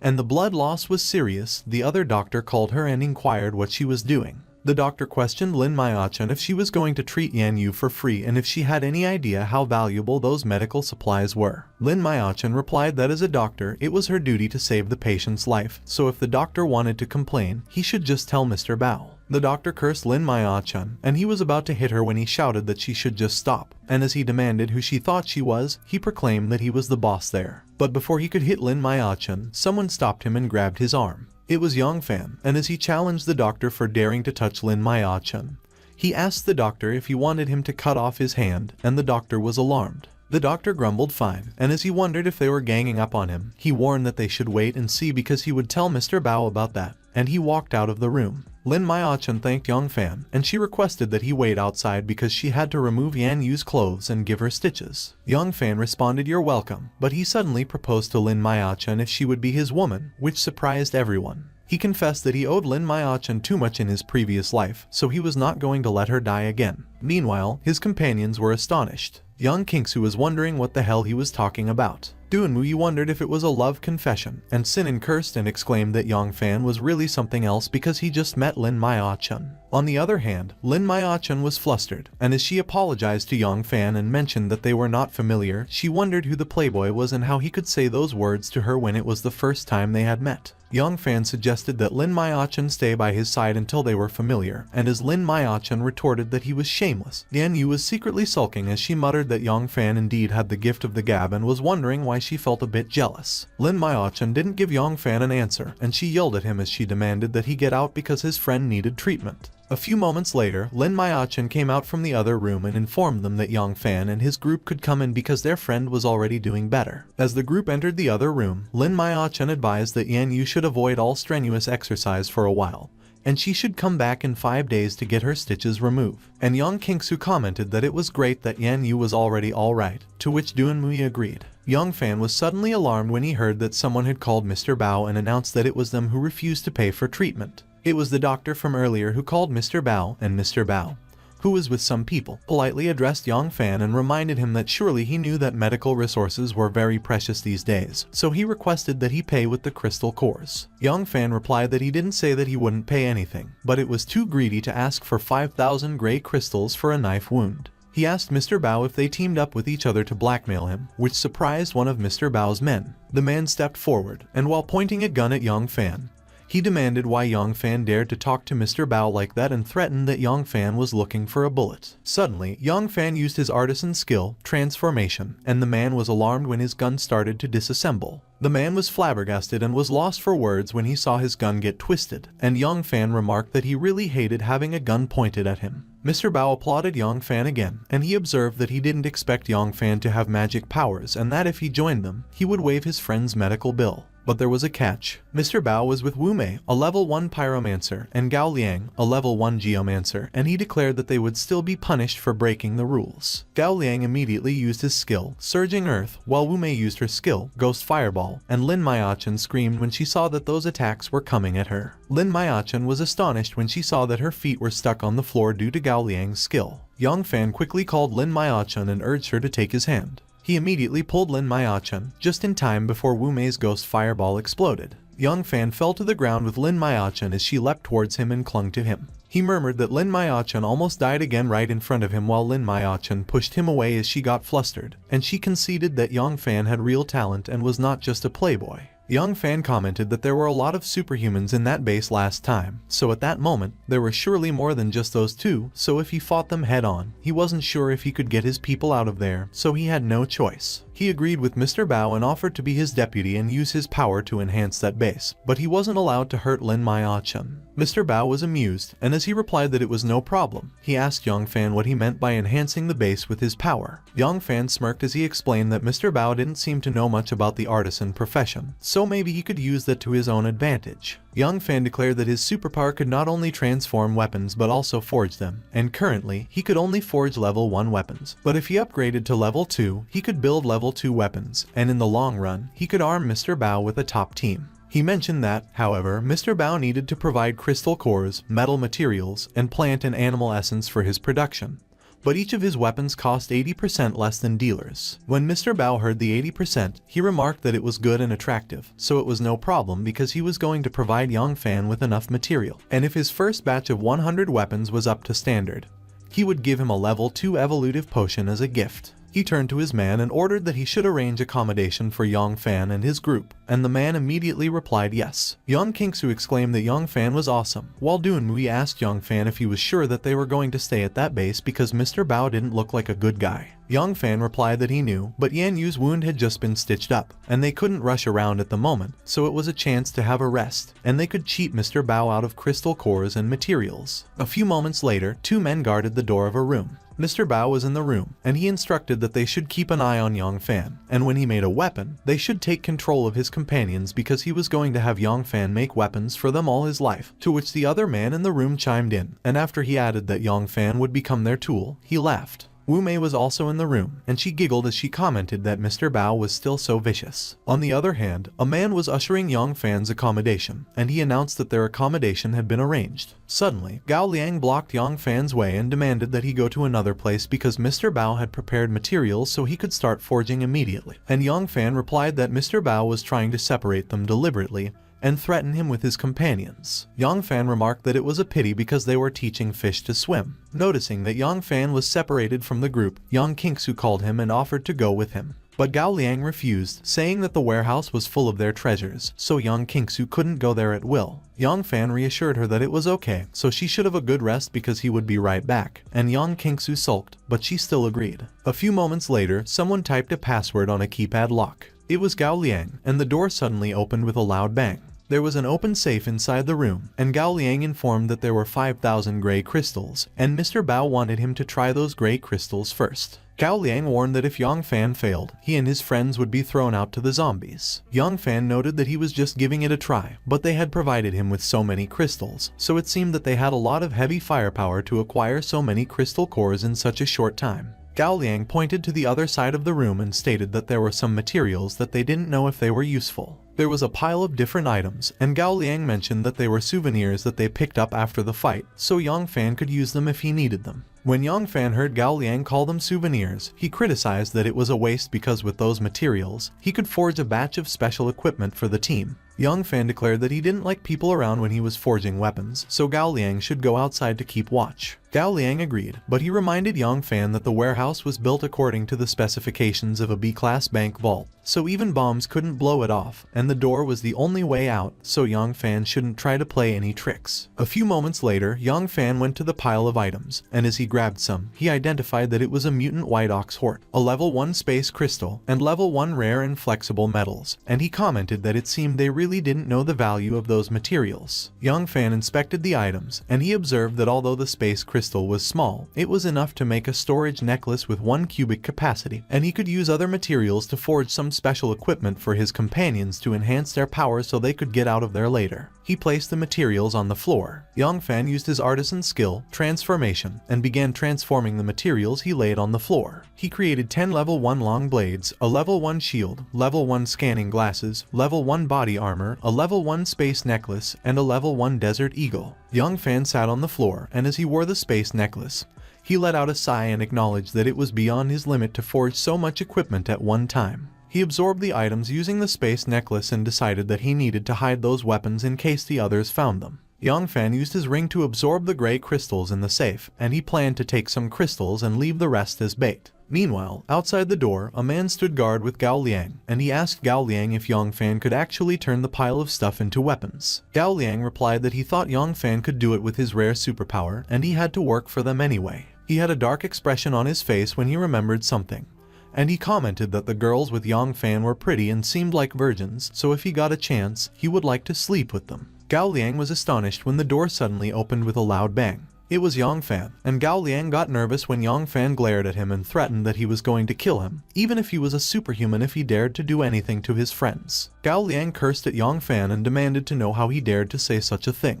But Young Fan ignored Gao Liang's words and replied that he should remember his words and go check the weapons that made Gao Liang curse Young Fan again, and he warned that if those weapons were not up to standard, Young Fan would be dead meat. As soon as he entered the room, Gao Liang found the level 1 long blades Young Fan created lying on the floor. Gao Liang was surprised, and he exclaimed that Young Fan had a few tricks up his sleeve because he used only 3,600 gray crystals and some discarded souvenir materials to make 10 level 1 long blades, for which they would have to pay at least 6,000 gray crystals if they bought them from the dealers. Young Fan explained that he could only forge 10 weapons a day with his current level. Gao Liang swung the long blade to test it out, and it cut through the item really easily. He glanced over at Young Fan, and he remarked that level 1 weapons were damn good, so Young Fan was of great use to them, and he couldn't do anything to him. But he had a younger sister, so he should wait and see. Young Fan suggested that since Gao Liang got the weapons, it was time for him to show their sincerity and take him to his friends. Gao Liang pointed at the man he was with and ordered him to take Young Fan to his women, to which the man immediately agreed. A few moments later, the man led Young Fan towards a room. Young Fan noted that he only gave them 10 weapons that time, and they were happy, so Mr. Bao would probably offer him the evolutive potion for more weapons when the man ushered him towards the door. The man grabbed the knob to open it. The girls inside the room had just finished their bath and were still in their underwear when Young Fan entered, and they were all surprised. Yan Yu screamed and covered her chest while Dun Mui asked Young Fan why he didn't knock. But Young Fan just ignored them and kept walking into the room while taking the space necklace off. Young Fan summoned the equipment out of the space necklace, and he stated that he forged them some equipment. Young Kingsu's eyes twinkled, and she was amazed as she exclaimed that there was much stuff in the necklace. She quickly grabbed the space necklace from Young Fan's hand. Young Kingsu started shaking the space necklace and joked that the treasures should come out. Young Fan patted Young Kingsu's head and explained that the level 1 space necklace was a treasure itself, and it had a storage space of 1 cubic meter so she could put whatever she wanted in it. And Young Kingsu announced that she was going to fill it with snacks and thanked Young Fan. He gave the level 2 Desert Eagle with endless bullets and the level 1 scanning glasses for analyzing items to Yan Yu and Dun Mui, and he mentioned that those items were specially made for the two of them. When Yan Yu heard that it was a level 2 pistol with endless bullets, she exclaimed that it was amazing and that they didn't have to be afraid of zombies anymore. While Dun Mui complimented Young Fan and expressed her amazement because the glasses could analyze items. Suddenly, Sinan entered the room, and when Young Fan saw him, he remarked that he showed up just in time. Young Fan gave the level 1 shield to Sinan and explained that it could be enlarged to defend against attacks by mutants below level 1, so he should take it, and Sinan was amazed as he expressed that he had a level 1 shield.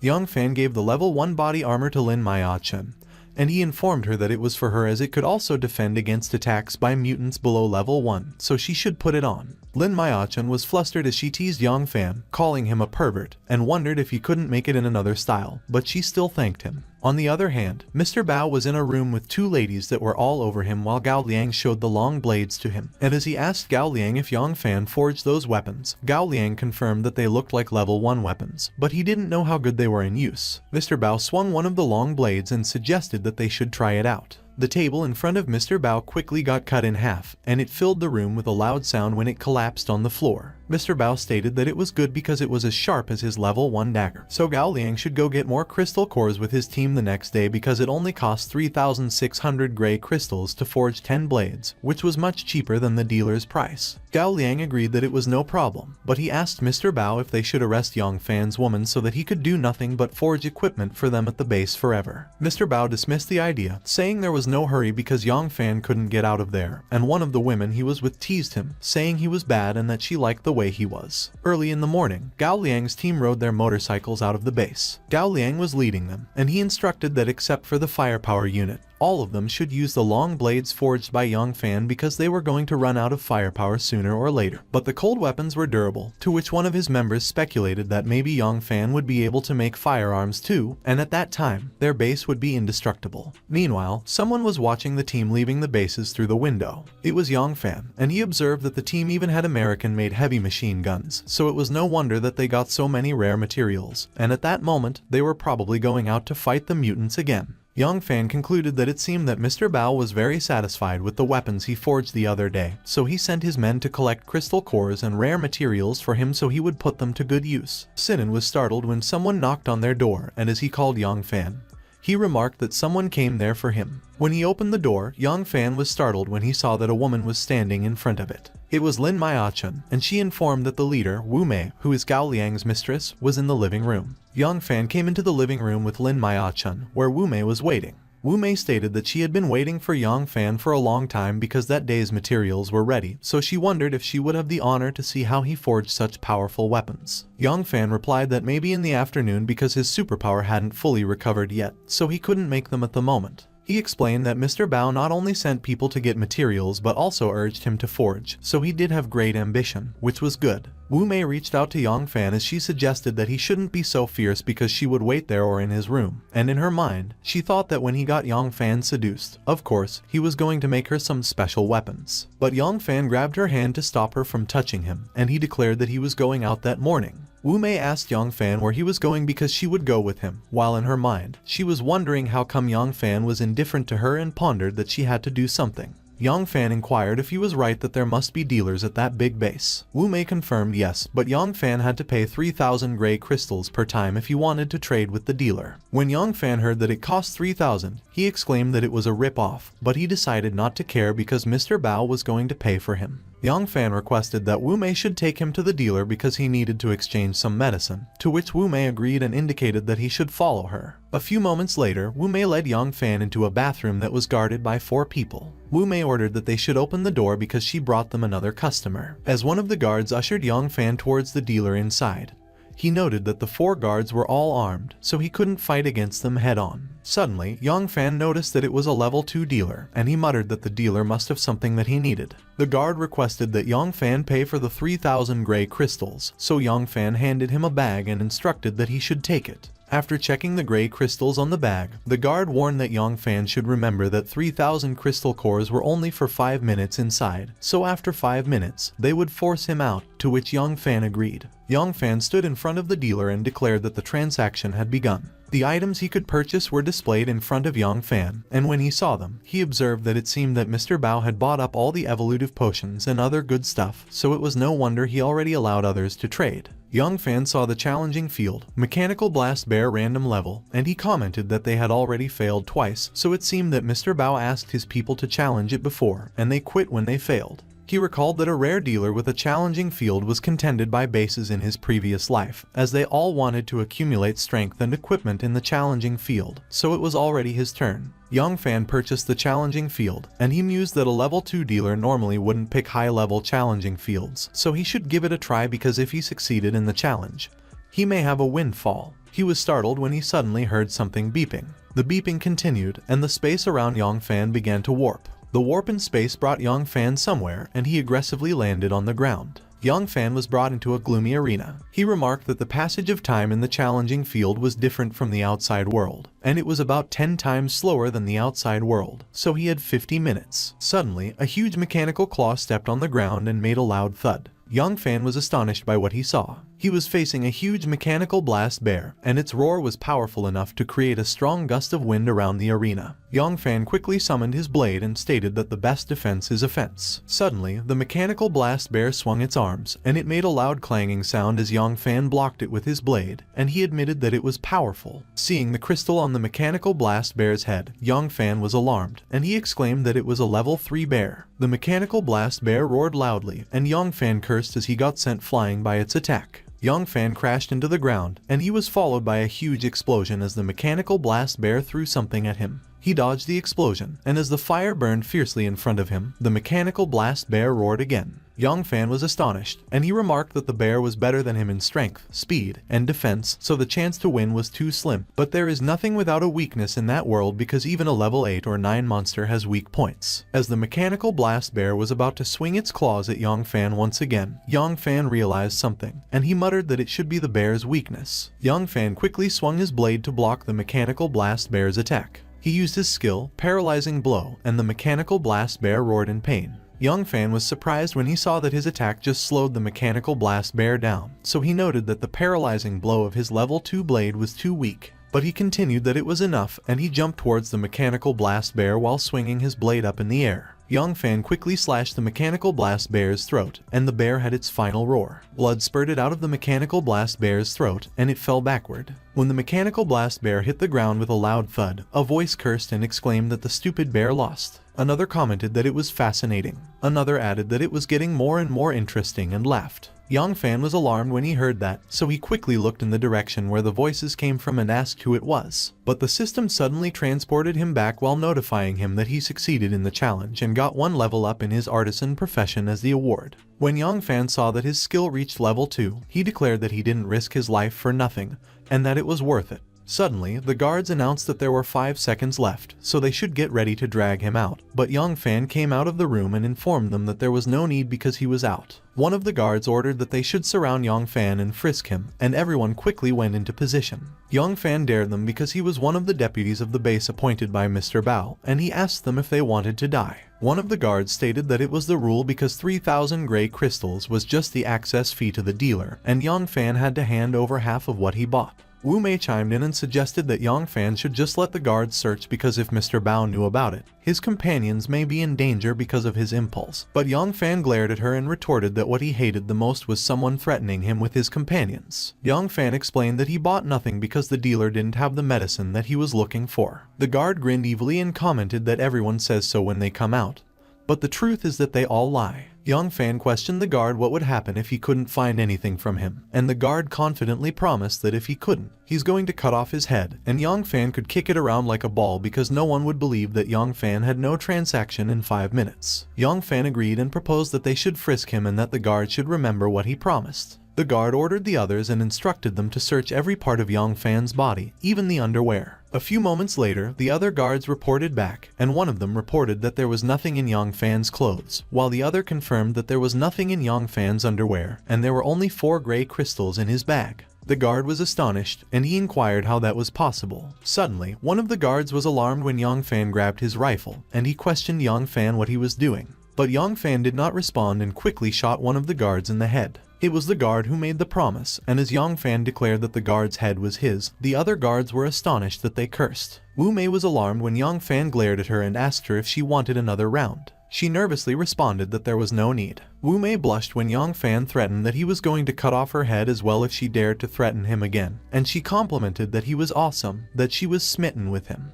But Yongfan ignored Wu Mei and kept walking, so she chased after him and pleaded that he shouldn't leave because she wanted to be his companion too. Wu Mei swooped in and held Yongfan's arm, and with a smile on her face, she asked him if she could see how he makes weapons since she had taken him to the dealer. Yongfan pushed Wu Mei away and told her to scram because he was not interested in another man's mistress. Wu Mei was pissed that Yongfan dared to despise her, and she vowed that one day she would make him submit to her charm and be her personal slave. It was still morning, and Lin Maya-chun, who checked on Yan Yu's wound, mentioned that her wound was almost healed and asked Yan Yu why her healing speed was much faster than ordinary people. Yan Yu explained that it was because she was a level 1 evolver, and as Lin Maya-chun realized that it was the case, she remarked that she heard evolved superhumans have incredible powers, but she never thought of the ability to heal, which was magnificent. Meanwhile, in the living room, the others sat on the sofa, and as Yang Kingsu noted that Yang Fan had left for too long, she inquired why he hadn't come back. Duanmui reassured Yang Kingsu that she shouldn't worry because Yang Fan would be fine. But the problem was that Mr. Bao locked them there without providing water and food, and their packs of food would only be enough for one more day. Yang Kingsu sulked, and Sinan commented that she couldn't blame him for that because he was worried about the food shortage, so he didn't eat much in the past few days. Suddenly, Yang Fan entered the room and announced that there was no need to worry about that. Everyone got excited, and Yang Kingsu exclaimed that Yang Fan was back. Without saying anything, Yang Fan summoned food from his ring. Everyone was amazed. Yang Fan informed them that those should be enough and that Mr. Bao gave him those after he finished forging. And Yang Kingsu complimented that Yang Fan was awesome because there were many snacks. Duanmui looked relieved as she acknowledged that it looked like she was overthinking, while Sinan cried and exclaimed that it was delicious, and that he could finally stuff his empty stomach. Yang Fan suggested that they should take their time. He instructed them to watch the door and ensure no one enters because he had to deal with some business, while in his mind, he thought that he found a special material when making the weapons that time, so he could try his current power on it. In between munching on her snacks, Yang Kingsu assured him that it was no problem because she would definitely watch the door, while Sinan agreed. Sinan turned to Zishi and encouraged her to eat more because she was as skinny as him, while Yang Kingsu, walking away with food in her arm, remarked that she would bring some to Yan Yu and Lin Maya-chun because they must be starving. A few moments later, Yang Fan was in his room, and while inspecting his blade, he explained that there were 9 levels in the artisan profession. Levels 1-3 were the elementary phase, levels 4-6 were the intermediate phase, and levels 7-9 were the advanced phase. Yang Fan recalled that only one person reached the advanced phase in his previous life, and the fortress-like base he made was indestructible. Even superhumans at similar levels could do nothing about it, and that made him so special among the leaders of every super base because every base wanted to be shaped like a fortress. He looked determined, and he vowed that he could make it in that life. Yang Fan noted that a level 1 artisan needed precious materials to add new functions to weapons, while a level 2 artisan could add new functions with even the most ordinary materials, and with rare materials added, one may even add higher level functions. Pulling out an item, Yang Fan identified that it was the rare mutated level 2 ballast found from the material pile that day. As Yang Fan used his artisan skill, Transformation, he mused that if the fusion worked, his blade would not only level up beyond level 2 but might also obtain new functions. Yang Fan's blade crackled as it transformed, and it turned into a fiery blade. Inspecting the blade, Yang Fan noted that it had no special functions, and he worried as he questioned if he failed, but he concluded that there was no way. Yang Fan decided to swing the blade, and it released a powerful explosive fire that created a loud boom. The fire did not disappear, and as it shrouded the blade, Yang Fan recognized that it was a peerless mutated fiery weapon, which was worth tens of thousands of white crystals in the previous life. A few moments later, Mr. Bao was in a room inspecting the long blades, and he observed that the quality of the weapons made that day was not bad, but not long after, their bullets would run out and they would kill the zombies with blades. Gao Liang asked Mr. Bao if he was really going to give Yang Fan a level 2 evolutive potion once he made 100 blades because it was worth 100 white crystals. Mr. Bao scoffed, and as he asked Gao Liang how it was possible when the last potion was for him, he stated that when Yang Fan finished 99 blades, he would judge any blade made afterward as a failure. 7 days later, Yang Fan continued to make more blades. Yang Fan crafted a silk armor set with his artisan transformation skill, and he remarked that he only needed to make several more blades to reach 100 blades, and what was left there was only enough to make a set of silk armor. As he stored the armor silk in his ring, Yang Fan noted that it was time for the weekly bargaining purchase, and as he commented that he got an artisan card last time, he wondered what he was going to encounter that time. A few moments later, Yang Fan went to the dealers, where 2 guards stood by the entrance. The guards quickly saluted Yang Fan when they saw him and addressed him as Deputy Yang. One of the guards politely requested Yang Fan 3,000 gray crystals for access. Yang Fan handed a bag to the guard and instructed him to take it, while in his mind, he reflected that Deputy Yang was just an empty title without benefits. So as soon as he got the evolutive potion, he was going to leave. He stood in front of the dealer and declared that the transaction had begun. The items appeared in front of Yang Fan, and he looked up to them. Yang Fan used his ring to refresh the dealer's item, and he urged it to come on and not let him down. One of the items refreshed and summoned a new item. Young Fan was startled when he saw it. He was surprised as he remarked that it was the scarcest sage card in the previous life, where a level 8 sage could determine the fate of both the living and the dead, and he was the person every super base fought for. Young Fan finished the transaction, and as he walked away, he explained that he had to persuade Lin Maya-chun to leave with them because that card was made for her, and the power of his team would be reinforced. He thought of Xiaoao and that he should wait for him. When Young Fan came out of the restroom, he saw Wu Mei, and she exclaimed that it took her so long to find him. On the other hand, someone knocked on the door where Young Fan's companions were staying, and as Yang Qingsu ran towards the door and shouted that Young Fan was back, Yan Yu asked why Young Fan returned so early that day. But Yang Qingsu was surprised when she opened the door and saw Gao Liang. She nervously inquired why Gao Liang was there and where her brother was, and Gao Liang replied that she was going to see him soon, but before that, she was his. Gao Liang was with other men, which he ordered and commanded that they should go get and tie those girls up because he was going to have sex with them one by one, and the men immediately agreed. One of the men knew Yan Yu, and he sneered that he and the witch met again, so it was time to avenge his buddy Han Liang. Yan Yu pointed her pistol at them. She warned that they should stay put because she was going to shoot anyone who moved, and that Yang Fan was the deputy, so if they dared to touch them, his women, he wouldn't let them off. One of the men panicked and shouted that Yan Yu had a gun, but the other responded that they had that too and asked what the fuss was. Gao Liang called Yan Yu a witch and mocked that her gun was not even able to penetrate his rock skin, so she shouldn't embarrass herself. But Yan Yu challenged that they should see and fired her gun at Gao Liang. The bullet damaged Gao Liang's rock skin, and he got so pissed that his eyes glimmered while he cursed Yan Yu and snarled that she had some guts. Gao Liang noted that it turned out to be a level 2 weapon, and Yang Fan hit a high-level weapon. Yan Yu was astonished when Gao Liang suddenly charged towards her. Gao Liang slapped the gun off Yan Yu's hand, and he taunted that she was too slow and that as long as she didn't have the weapon, she was just a nobody. While grabbing Yan Yu by the neck, Gao Liang ordered his men to charge. He cursed as he demanded how they could get intimidated by a girl and promised that whoever caught those girls would be awarded. Lin Maya-chun and Duan Muyi were wielding knives while they tried to protect the group,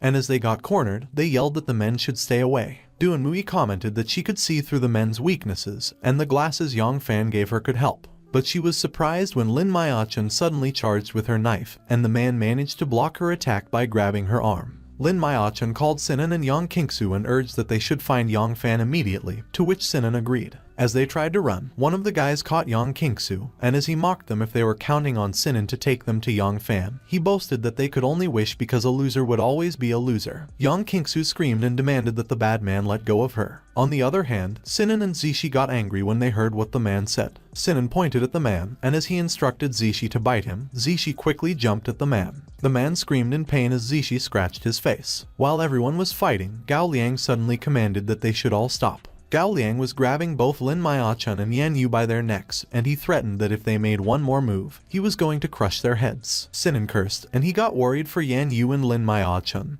while Duan Muyi cursed that Gao Liang was a bastard. The men grabbed Duan Muyi and Sinan from behind. One of the men faced Zishi, and he declared that he would kill the beast. The man believed that perhaps it was a mutated cat, so he better not attack it for the meantime and shoot it later. Gao Liang stated that the men should take Duan Muyi and Sinan away, and that Mr. Bao will be happy when he sees those level 2 weapons. On the other hand, Young Fan inquired Wu Mei what was up. Wu Mei announced that Gao Liang and a bunch of his men went to Young Fan's dorm. Young Fan questioned what they were up to. Wu Mei uttered that, of course, they wanted to capture Young Fan and his companions, and she supposed that some people came there for him too. She remarked that Young Fan shouldn't rush off because they outnumber him and he can't defeat them. Wu Mei suggested a deal between her and Young Fan, and she noted that she would help Young Fan save his companions while Young Fan would give her the level 2 evolutive potion that Mr. Bao gave him. Young Fan mentioned that Wu Mei should get away. Wu Mei considered that Young Fan would regret it. A lot of men came charging in and observed that they should hurry because Young Fan was still in the forge and they shouldn't let him get away. Young Fan presumed that it looked like Wu Mei didn't lie to him, and Yan Yu and the others may have been captured.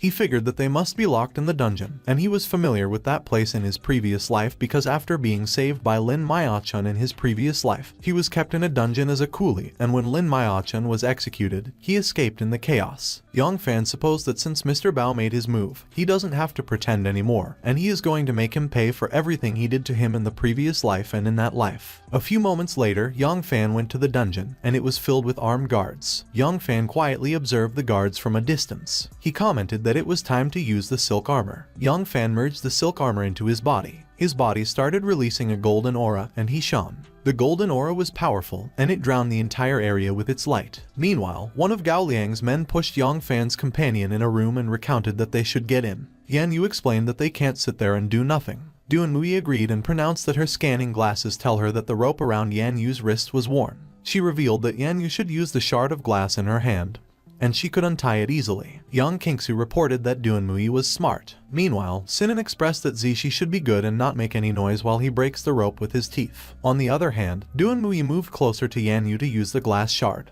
Duan Mui slowly cuts Yan Yu's rope, but the light gets reflected on the glass. One of the men outside the room noticed it and queried where the light came from. He quickly opened the room, which surprised Duan Mui and Yan Yu. The man probed if they played tricks and cursed them. Yan Yu declared that the man was a scum, and as she questioned him for daring to hit a woman, he cursed. Meanwhile, Sinan stated that Zishi did well. He remarked that the man bullied a woman, so he would kill him as he was a scum. Another man suddenly came in, and he warned that Sinan should stop and not move, or he would shoot him. The first man cursed Sinan and questioned him for daring to hit him. He threatened that he would definitely kill Sinan while cursing him, and Yan Yu announced that the man should stop. Zishi approached them, and he meowed aggressively at the man. The man demanded that the other man should give him the gun. He insisted that Zishi should shut up, and he would kill him first. Sinan urged that the man shouldn't hurt Zishi, and Yang Qingsu got worried for him. The man cursed, and as he decreed that Sinan should die then, Duan Mui exclaimed that the man should stop. Suddenly, a shoe came flying towards the man at an incredible speed. The man screamed in pain as the shoe hit his face. He cursed and inquired who threw the shoe at him. Yang Fan responded that it was him. He proclaimed that he would get the man later, but since he showed up himself, he would kill him immediately. The man retorted that they would see and ordered the others to shoot Yang Fan and fire. Yan Yu advised that Yang Fan should leave and not mind them, while Yang Qingsu cautioned that Yang Fan shouldn't come over. But Yang Fan just stood there while the men fired their bullets at him. He prepared to attack, and the fire in his sword intensified. Yang Fan observed that it was child's play. The guards were surprised when they saw that the bullets they fired got cut in half. They fired more bullets at Yang Fan, and Yang Fan created an orb to protect himself from the bullet. The guards asserted that Yang Fan was a monster and the bullets couldn't touch him. Yang Fan swung his sword. He decapitated the guards and pronounced that they should die. Duan Mui praised that it was awesome while Lin Maiachan queried if it was Yang Fan's real strength. Suddenly, the man took Yang Qingsu as a hostage, and he commanded that Yang Fan should let him go or he and Yang Qingsu would die together. Yang Fan was speechless, and he was troubled by the situation. Lin Maiachan suddenly commented that the man was an asshole and that she would kick him to death. Yang Qingsu quickly ran towards Yang Fan while the man fell on the floor. The man pointed his gun at Lin Maiachan and roared that she should go to hell. But he was horrified when he saw that his hand got cut off. Yang Fan concluded that the man had no other chance. He plunged his sword into the man's head, and blood spurted out of it. Yang Fan stated that they had fallen out with Mr. Bao, so everyone should get ready to leave the base, and Sinan remarked okay. Mr. Bao suddenly inquired Yang Fan if he wanted to leave. He noted that there was no way. Mr. Bao declared that he treated Yang Fan well, yet he killed his men, and Gao Liang voiced that there should be no more talks as Mr. Bao should kill Yang Fan and avenge their men. Yan Yu announced that she will shoot whoever touches Yang Fan. And while Sinan deployed his shield, Duan Mui commented that she would scan and analyze the weaknesses. Mr. Bao pronounced that he will give Yang Fan another chance due to his respect for him, so as long as he hands over any member of his team, he will still be Deputy Yang, and he will forgive what he has done. Yang Fan expressed that it sounded good because Mr. Bao has heavy weapons and superhumans, while what he has are several women and a fat man, so they are throwing a straw against the wind if they fight. Yan Yu observed that Yang Fan should hand her over because he saved her life. On the other hand, Sinan considered that he was the most useless, and he tricked them into the base back then. Lin Maiachan suddenly disagreed and mentioned that Yang Fan should hand her over because she was the latest one to join the team and she belongs to the base. Yang Fan queried them why they argued and articulated that he just appreciated Mr. Bao's proposal. Duan Mui called Yang Fan and pronounced that the weak point of the wall behind them is at the junction of the 3.3 meter x-axis and the 5.2 meter y-axis. Yang Fan swung his sword at the wall. He uttered that he will never give up on his teammates. A loud booming sound was produced when the wall collapsed. Yang Fan proclaimed that everyone should run. Lin Maiachan and Duan Mui believed that Yang Fan didn't give up on them. Meanwhile, Mr. Bao vocalized that the guards should fire. He conveyed that they should get Yang Fan and his companions alive or dead and that they shouldn't let the brat run away. Sinan affirmed that everyone should go and that he will cover them. Suddenly, Gao Liang jumped above Sinan and insisted that he should take his attack. Sinan was horrified, and he screamed. Yang Fan suddenly attacked Gao Liang and revealed that he risked his neck. Gao Liang concluded that Yang Fan was just at the right time and used his skill, Lapidify Rock Blades. Yang Fan quickly moved to the side to dodge Gao Liang's attack. He held his sword with both his hands. Gao Liang was alarmed when he saw that Yang Fan was able to dodge his attacks and charged straight at him. Yang Fan swung his sword at Gao Liang. Gao Liang screamed in pain as his neck got slashed. He questioned how that was possible and how Yang Fan could break his level 1 lapidifying power. Yang Fan jumped off the ground without answering Gao Liang's question. He raised his sword above his head as he lunged at Gao Liang. Yang Fan stressed that Gao Liang would have no chance to know the reason. Yang Fan noticed Yan Yu's gun, and he believed that Gao Liang didn't give it to Mr. Bao as he wanted to keep it himself, and it was a pity that he couldn't make it. Yang Qingsu suddenly called Yang Fan and stated that he should come out. Yan Yu declared that Yang Fan should grab her hand. On the other hand, Mr. Bao uttered that the guards shouldn't let Yang Fan and the others run away. He remarked that Yang Fan killed his man, so he will make him pay with his life, and the guards announced yes. Sinan shielded Yang Fan from the bullets and voiced that Yang Fan should go. But Yang Fan took Sinan's shield and pronounced that he should go first. Sinan thanked Yang Fan and commented that the shield was too heavy, while Yan Yu explained that he should come up. Suddenly, one of the guards launched a rocket at them. A huge explosion occurred, and Yan Yu shared that Yang Fan should watch out. Yang Fan looked behind him and saw that rocks fell from the ceiling. He immediately rushed towards the rubble. Yang Fan quickly climbed out of the hole he created. As soon as he got out, the hole crumbled. Yang Qingsu mentioned that Yang Fan was sharp earlier and that they should go because the hole is blocked, so Mr. Bao couldn't catch up with them for a while, and Yang Fan noted okay. Yang Fan observed that he got Yan Yu's gun back, and Yan Yu thanked Yang Fan. Yan Yu considered that Yang Fan remembered to take her weapon under that situation. Suddenly, the hole that collapsed and was covered exploded. Mr. Bao called Yang Fan and reported that none of them could leave because he was already so angry. Yang Qingsu indicated that Mr. Bao was a monster, and Yan Yu revealed that she shouldn't be afraid and that she should go as she will cover for her. Yan Yu fired her bullets, but Mr. Bao easily dodged all of them. Mr. Bao inquired if that was it. He articulated that he is a level 2 beast superhuman. Yang Fan quickly moved in front of Yan Yu. He used his sword to block Mr. Bao's claws. Yang Fan asserted that everyone should get out of there because beast superhumans are more powerful than ordinary humans, so they are no match for Mr. Bao. He cursed and specified that zombies also came there. Mr. Bao claimed that Yang Fan was a bastard and cursed him. He released his powerful aura and sliced the zombies around him in half. Yang Fan quickly deployed the shield and insisted that everyone should stay behind him. He maintained that Mr. Bao's aura was powerful. Du and Mui suddenly affirmed that they should go and that there was a car. Yang Qingsu called Yang Fan and pointed out that they should go, but Yang Fan emphasized that they should go because he will stall Mr. Bao. When Mr. Bao heard that Yang Fan would stall him, he warned that Yang Fan courted death,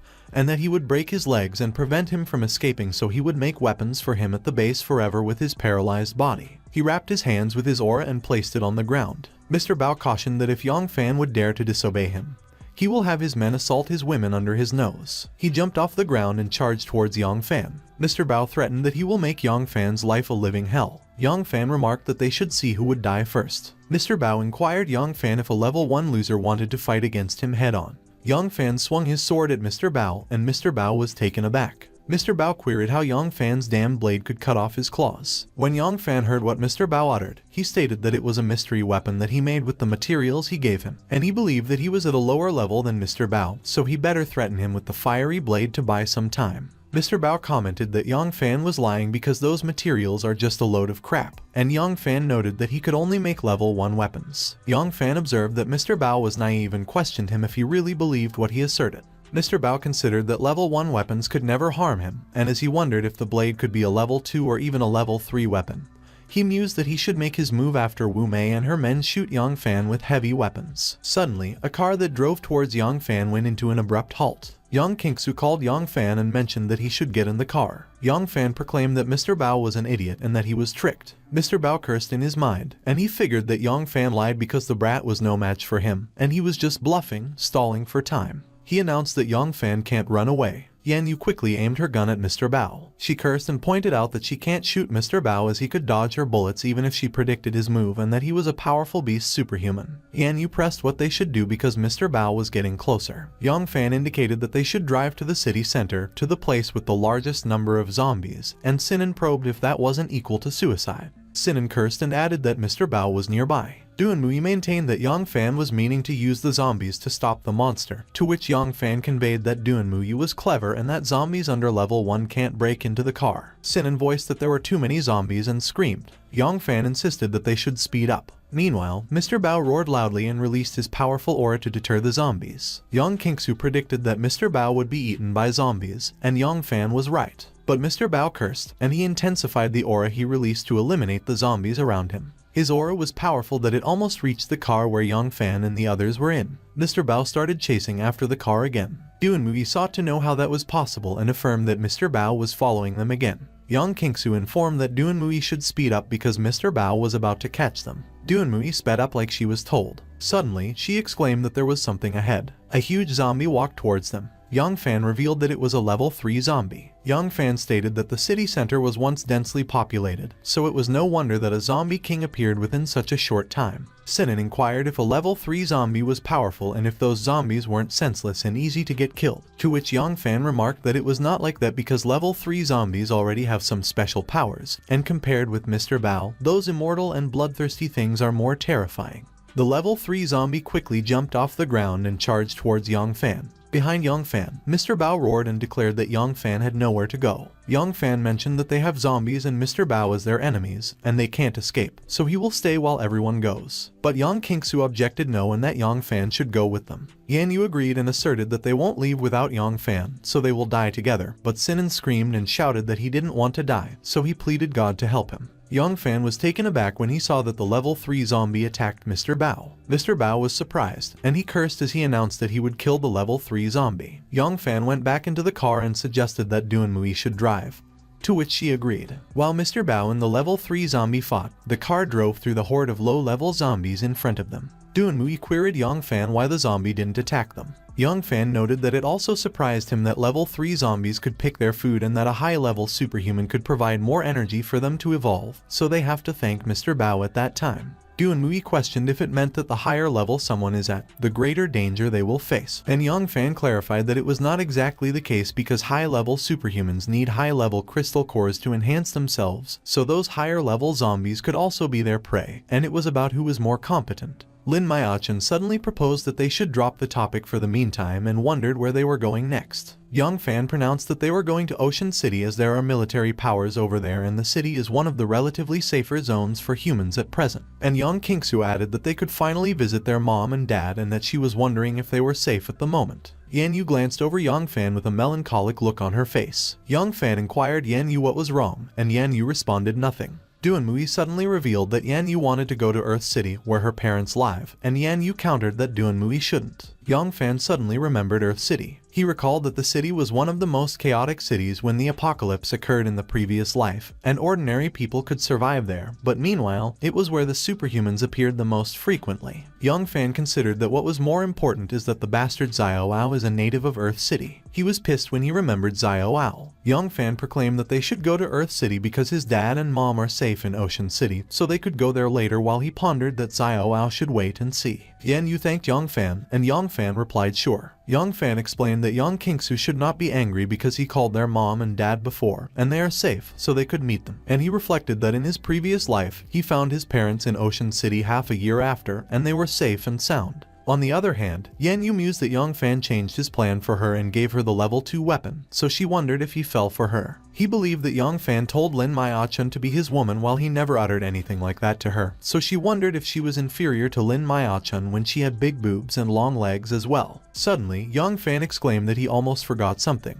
He disclosed that it was the profession card he got at the base, and it fits Lin Mayachan because they needed a medical superhuman at the moment, and Lin Mayachan demanded what the profession card was. Meanwhile, Yan Yu suspected that Yang Fan was even giving Lin Mayachan a profession card. Yang Fan predicted that Lin Mayachan will soon find out that the card will open a new world for her. A huge amount of data quickly transferred to Lin Mayachan. She opened her eyes, and they glowed. Lin Mayachan professed that she was a sage. Sinan inquired if Lin Mayachan was crazy. Yang Fan replied no and that the card has become a part of Lin Mayachan, so from that point onward, she is a sage superhuman. He used a sharp metal to cut his hand. Lin Mayachan immediately used her skill, Sage Healing. Everyone was amazed when they saw that Yang Fan's wound was completely gone. Yang Fan commented that it was Lin Mayachan's power. Yang Kingsu remarked that it was fantastic because they don't need to worry about injuries anymore. Lin Mayachan suddenly stated that she feels tired, and as she questioned Yang Fan what was wrong with her, Yang Fan responded that it was fine because the power takes her mental energy, and she was at a low level at the moment, which is why her body hasn't adapted to it yet. Young Fan advised that if Young Kingsu doesn't want Lin Maya-chan to die from exhaustion, she better not get herself injured, and Young Kingsu acknowledged that she will be more careful and not add any burden to Lin Maya-chan. Lin Maya-chan observed that there were many limitations and wondered why they don't just use drugs. Young Fan pointed out that, of course, it was different because a high-level sage could even bring a corpse back to life, which can't be done with ordinary drugs, and he reflected that a sage at level 7 was a big shot in the previous life. Lin Maya-chan expressed that it was good, and Yan Yu concluded that it was okay as long as she was not the burden, as she wanted to help Young Fan. Yan Yu considered that the card was necessary for the improvement of power, so she should save some crystal cores to buy one.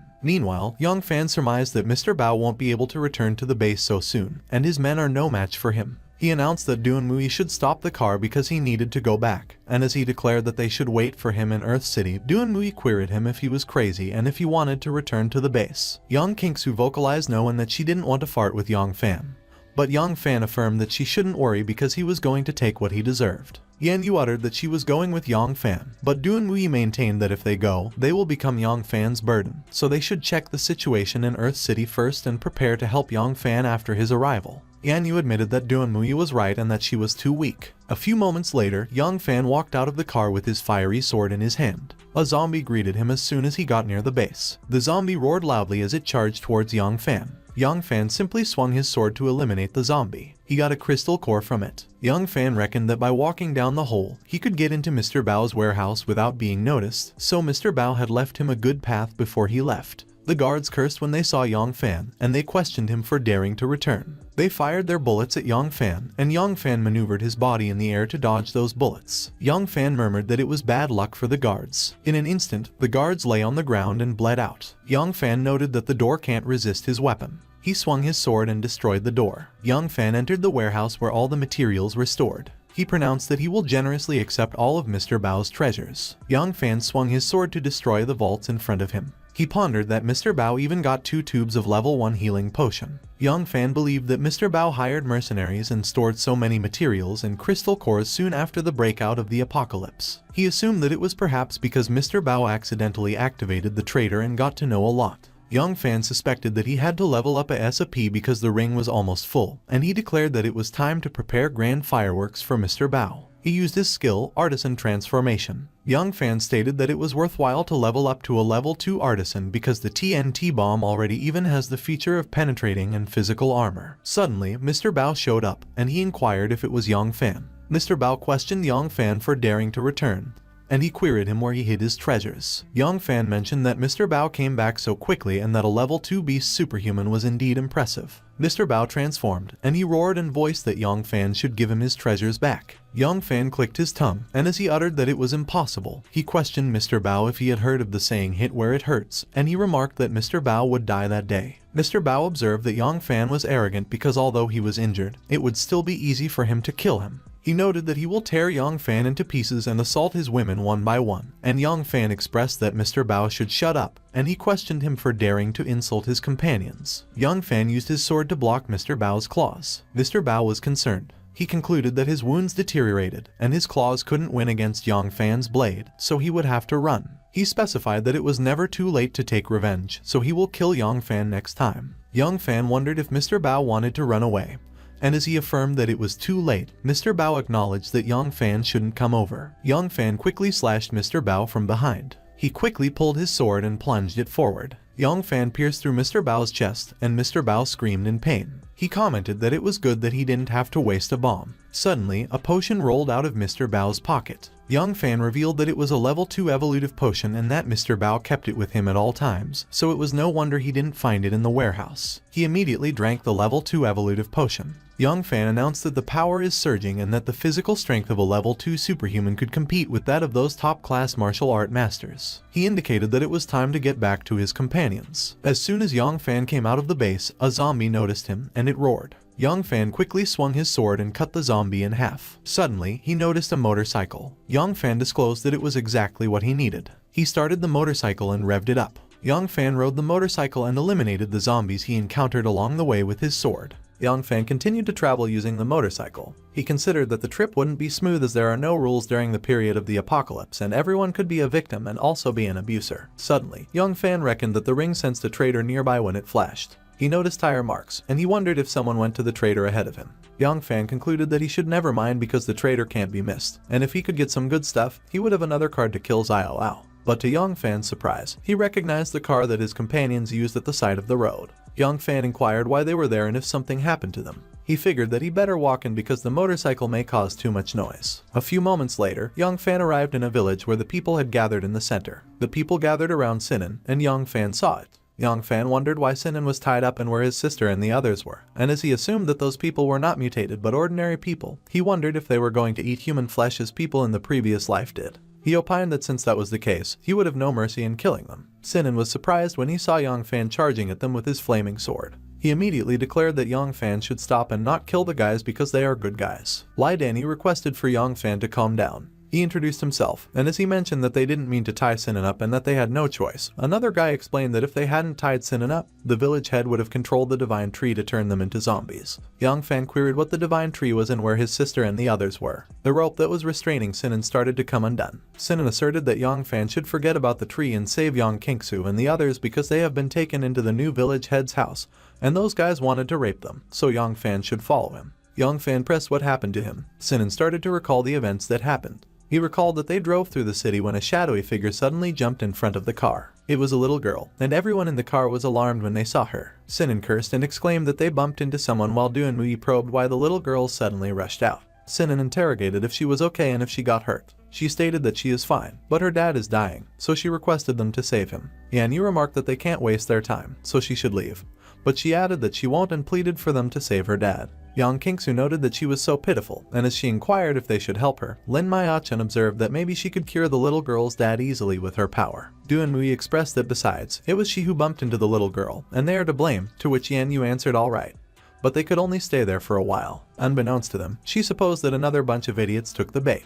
A few moments later, Sinan and the others walked back to the village with the little girl. She conveyed that they live on that mountain and thanked them, as they are so nice, even though she wanted to say that they were naive. Meanwhile, a man spotted them and deemed that Lai Danyu's daughter grew more and more capable as she even brought several women in the village at that time, so he had to report it to the new head immediately because maybe he could have his share of those women. She stated that it was her home and her dad was in the house. Looking around, Yanyu noted that there are no zombies in that village, but there is an uncomfortable aura. Heading inside, she called his dad and mentioned that she was back while the dad, Lai Danyu, coughed and apologized that he was so ill. Lin Maiachan asserted that Lai Danyu shouldn't be nervous because she will cure his illness soon. When Lai Danyu saw the light, he realized that Lin Maiachan and the others were not ordinary people. He observed that he doesn't cough anymore and his illness was really cured, so Lin Maiachan is a real doctor. She thanked them and declared that they were good people, but before she could admit that she tricked them, Yang Kingsu maintained that it was so good that her dad regained his health because he could take her out to play later. On the other hand, Lin Maiachan believed that it was still a bit hard for her to use her power, and she wished that she had a body as strong as Yanyu's. Lin Maiachan commented that she was tired, so they should go, and as Lai Danyu requested them to wait, Yang Kingsu indicated that he was well, so they would leave. But as they were about to walk out the door, a group of men kicked it open and barged inside the house. The village head was leading the men, and he conveyed that they heard that there were newcomers in the village. Lai Danyu requested that the village head let Sinan and the others go, and as he expressed that they are good people so they will trick others into the village. Sinan cursed as he deemed that they were tricked, and it was no wonder that Lai Danyu seemed to be wanting to say something but hesitated earlier. The village head proclaimed that they should cut the crap and the men should go get those girls, as he is going to sleep with them that night. To which the men agreed. Lai Danyu tried to stop the village head and ran towards him. But one of the men punched Lai Danyu and inquired what he was going to do. Suddenly, Yanyu claimed that the others shouldn't move or she would shoot one of the men in the head. The man avowed that everyone should stay put and not move and queried if they wished him dead. Everyone was at a standstill, but they were unaware that another man was sneaking up to Yang Kingsu from behind. The man affirmed that everyone shouldn't move or he will slit Yang Kingsu's throat. He stated that Yanyu should put down the gun if she doesn't want to see Yang Kingsu die in front of her, and Sinan, the fat man, should put down his shield. One of the men cursed at Yanyu and interrogated where her arrogance was, while the other man cursed at Sinan and opined that it didn't matter if he got a special weapon. The village head insisted that Liu Jing did well, so he will have a share. He remarked that they should tie those women up and take them to his house while the others take Sinan away and roast him at the entrance of the village. Lai Danyu pleaded for the village head not to do such a thing, and he noted that they were his saviors and one of them is a doctor, so she could save those sick villagers. But the village head cursed at Lai Danyu as he probed who he considered he was to order him and stated that he should scram. The village head declared that Liu Jing should tie up Lai Danyu's daughter and take her to the divine tree. He stated that if he didn't see Lai Danyu roast Sinan to death after he was done, his daughter would be torn apart by the tree. Back in the present, Sinan suddenly cursed, and Yang Fan wondered what was wrong. Sinan stated that he doesn't know where the new village head lives. Lai Danyu came running and declared that he knows, so he will lead the way. Yang Fan interrogated why he should trust him when his companions are in danger because of him, to which Lai Danyu apologized. He noted that he really regretted it because Lin Maiachin cured his illness and he won't bite the hand that feeds him. And besides, Yang Fan is so powerful and he has to beg for his help to save his daughter. Lai Danyu stated that they should go because the new village head could control the divine tree, so they shouldn't waste time, or it will be too late. He averred that the divine tree is an ancient tree that has been guarded by the villagers for generations, and it could heal their minor illnesses when they pray under it. Lai Danyu stated that not long ago, the divine tree suddenly went crazy and attacked villagers and tore them into pieces. The new village head was one of the people present when the divine tree started attacking people. However, the divine tree stopped when it tried to kill the new village head. Lai Danyu remarked that the villagers made the man the village head from that point onward, as they believed that he could control the divine tree and protect them. Yang Fan reflected that as far as he could see, the divine tree is a mutant plant stimulated by a seed of darkness, but ordinary people can't manipulate the mutant plants unless the new village head is an elf superhuman. Suddenly, Lai Danyu declared that it was the house of the new village head. Sinan asserted that Yang Fan should wait for him while Lai Danyu indicated that Yang Fan shouldn't just rush in as the village head has many bodyguards. A few minutes passed, and the stars started to show up in the sky. Meanwhile, Duanmui, Lin Maiachin, and Yang Qingsu were all tied up with only their underwear on. The village head noted that the four of them are all raving beauties, and looking at their sexy figures and pretty faces, he could play with them for the whole year. He conveyed that he remembered that Yan Yu was the worst-tempered little beauty, so he would let her feel his gentleness first. But Yan Yu contended that she would cut him up into pieces. Suddenly, Yang Fan kicked the door open and barged into the room. Yang Qingsu and Lin Maiachin observed that Yang Fan finally came. The village head inquired who he was and where his bodyguards were. Yang Fan averred that the village head should stop shouting as he had killed all the bodyguards. He quickly jumped and charged towards the village head. Yang Fan maintained that the village head shouldn't touch his woman. He expressed that other men are about to come in, so Yan Yu and the others should put on their clothes if they don't want them to take advantage of them. On the other hand, Yan Yu looked so happy, and she kept pondering that Yang Fan implied that she is his woman. The village head was terrified when Yang Fan pointed a sword at his throat. He pleaded for Yang Fan not to kill him and insisted that there must be a misunderstanding. Yang Fan opined that the village head was a coward, so there was no way he could be an elf superhuman, and he queried if he cheated the villagers. The village interrogated why it mattered and commented that Yang Fan should go to hell. But Yang Fan didn't hesitate and slashed off the village head's arm that was holding the gun. Lai Danyu suddenly avowed that Yang Fan should calm down and pleaded for him to stop. But Yang Fan proclaimed that the village head can't manipulate the divine tree, so they don't need to be afraid of him. But Yang Fan quickly realized that Lai Danyu doesn't fear the divine tree, and what he was afraid of is losing his daughter. Lai Danyu's daughter mentioned that she is frightened, while Liu Jing notified that they should let the village head go or he will kill Lai Danyu's daughter. The village head affirmed that Liu Jing did a good job, and he deserves to be his buddy. Lai Danyu continued to plead for Yang Fan not to kill the village head. But Yang Fan professed that the village head was courting death. Liu Jing cursed and voiced that Yang Fan should stop moving or Lai Danyu's daughter will die. But Yang Fan didn't hesitate, and blood was spilled. He uttered that the village head should go to hell. When Liu Jing saw what happened, he immediately stabbed Lai Danyu's daughter. Lai Danyu screamed for his dear daughter as he ran towards her. Lai Danyu pleaded for Lin Maiachin to save his daughter, and Lin Maiachin affirmed that she would, so Lai Danyu shouldn't worry, as she won't stand by. Yang Fan remarked that Lai Danyu should leave his daughter to Lin Maiachin and ask all the villagers to gather in front of the tree. Lai Danyu agreed, and as he thanked Yang Fan, he declared that he is on it. Yang Fan called the village head and noted that he shouldn't play dead because he didn't hurt his vital parts. He added that the village head should show them the way, and he will give him the chance to manipulate the divine tree. Sinan commented that the village head should cut the crap and do as Yang Fan advised. A few moments later, the sun had completely set, and the sky got darker. The village head brought Yang Fan and the others to where the divine tree is. A dealer stood below the tree. Yang Fan reflected that it must be the dealer he had perceived before, and he didn't expect it to be a level 2 dealer. Duanmui stated that the divine tree was the original species of the pagoda tree, and it belongs to the family of mutant arbors, so she guesses it is almost 3,000 years old. And according to the legend, a pagoda tree over 1,000 years old will give birth to a wood spirit of the divine pagoda tree. And although science still can't explain the phenomenon, some strange accounts could be seen in previous studies. Suddenly, Yang Qingsu mentioned that they should look because a man stood under the tree, and she inquired why the tree didn't attack the man. The village head quickly expressed that it was the dealer who ordered him to do those bad things and forced him, while thinking that it seems Yang Fan and the others don't know the man, so he will just pass the buck to him. But Yan Yu answered Yang Qingsu and replied that it was not a person, it was a dealer. She observed that if someone gets close to the dealer with crystal cores, a transaction will be activated, and to some extent, they met Yang Fan because of the dealer. Besides, the dealer can't think, let alone order people to do bad things. Suddenly, Sinan called Yang Fan and informed that the villagers had arrived, to which Yang Fan responded fine. The villagers maintained that the divine tree got angry again, so they should run. They asserted that the new village head is manipulating it, so they should run because it was going to kill them. The village head believed that since he couldn't pass the buck, he could make use of the power of the divine tree, and he conveyed that Yang Fan should see that if he didn't let him off, he would make the divine tree kill him. But Yang Fan queried if it was real and opined that he should get in and show him how he manipulates the tree. The villagers asserted that Yang Fan is crazy because he pushed the new village head in, and he laid up trouble. The divine tree released its aura, and it was so fast that it whistled in the air. The village head screamed in pain as his chest got pierced by the divine tree's aura. The villagers probed if the divine tree killed their new village head and avowed that the village head told them that he could manipulate it. Yang Fan wondered if they saw it and insinuated that the jerk cheated them, as the village head couldn't control the divine tree and only he could stop the tree from going crazy. One of the villagers interrogated if he was sure that he could do that. Lai Dan, who acknowledged that the divine tree will kill Yang Fan, but Yang Fan just observed that he will see. Yang Fan started secretly pouring the purifying water from his ring into a water bottle. He considered that he hoped that the seed of darkness hadn't invaded the root of the tree or he couldn't thoroughly purify it. Yan Yu called Yang Fan and notified that he should let her help him. But Duan Mui counseled that she shouldn't act rashly because even if Yang Fan gets in trouble, it would make no sense to rush in hastily. Duan Mui contended that what Yan Yu could do at the moment is give Yang Fan remote assistance from outside, and Yan Yu confirmed that Duan Mui was right. The divine tree started attacking Yang Fan as soon as he approached it.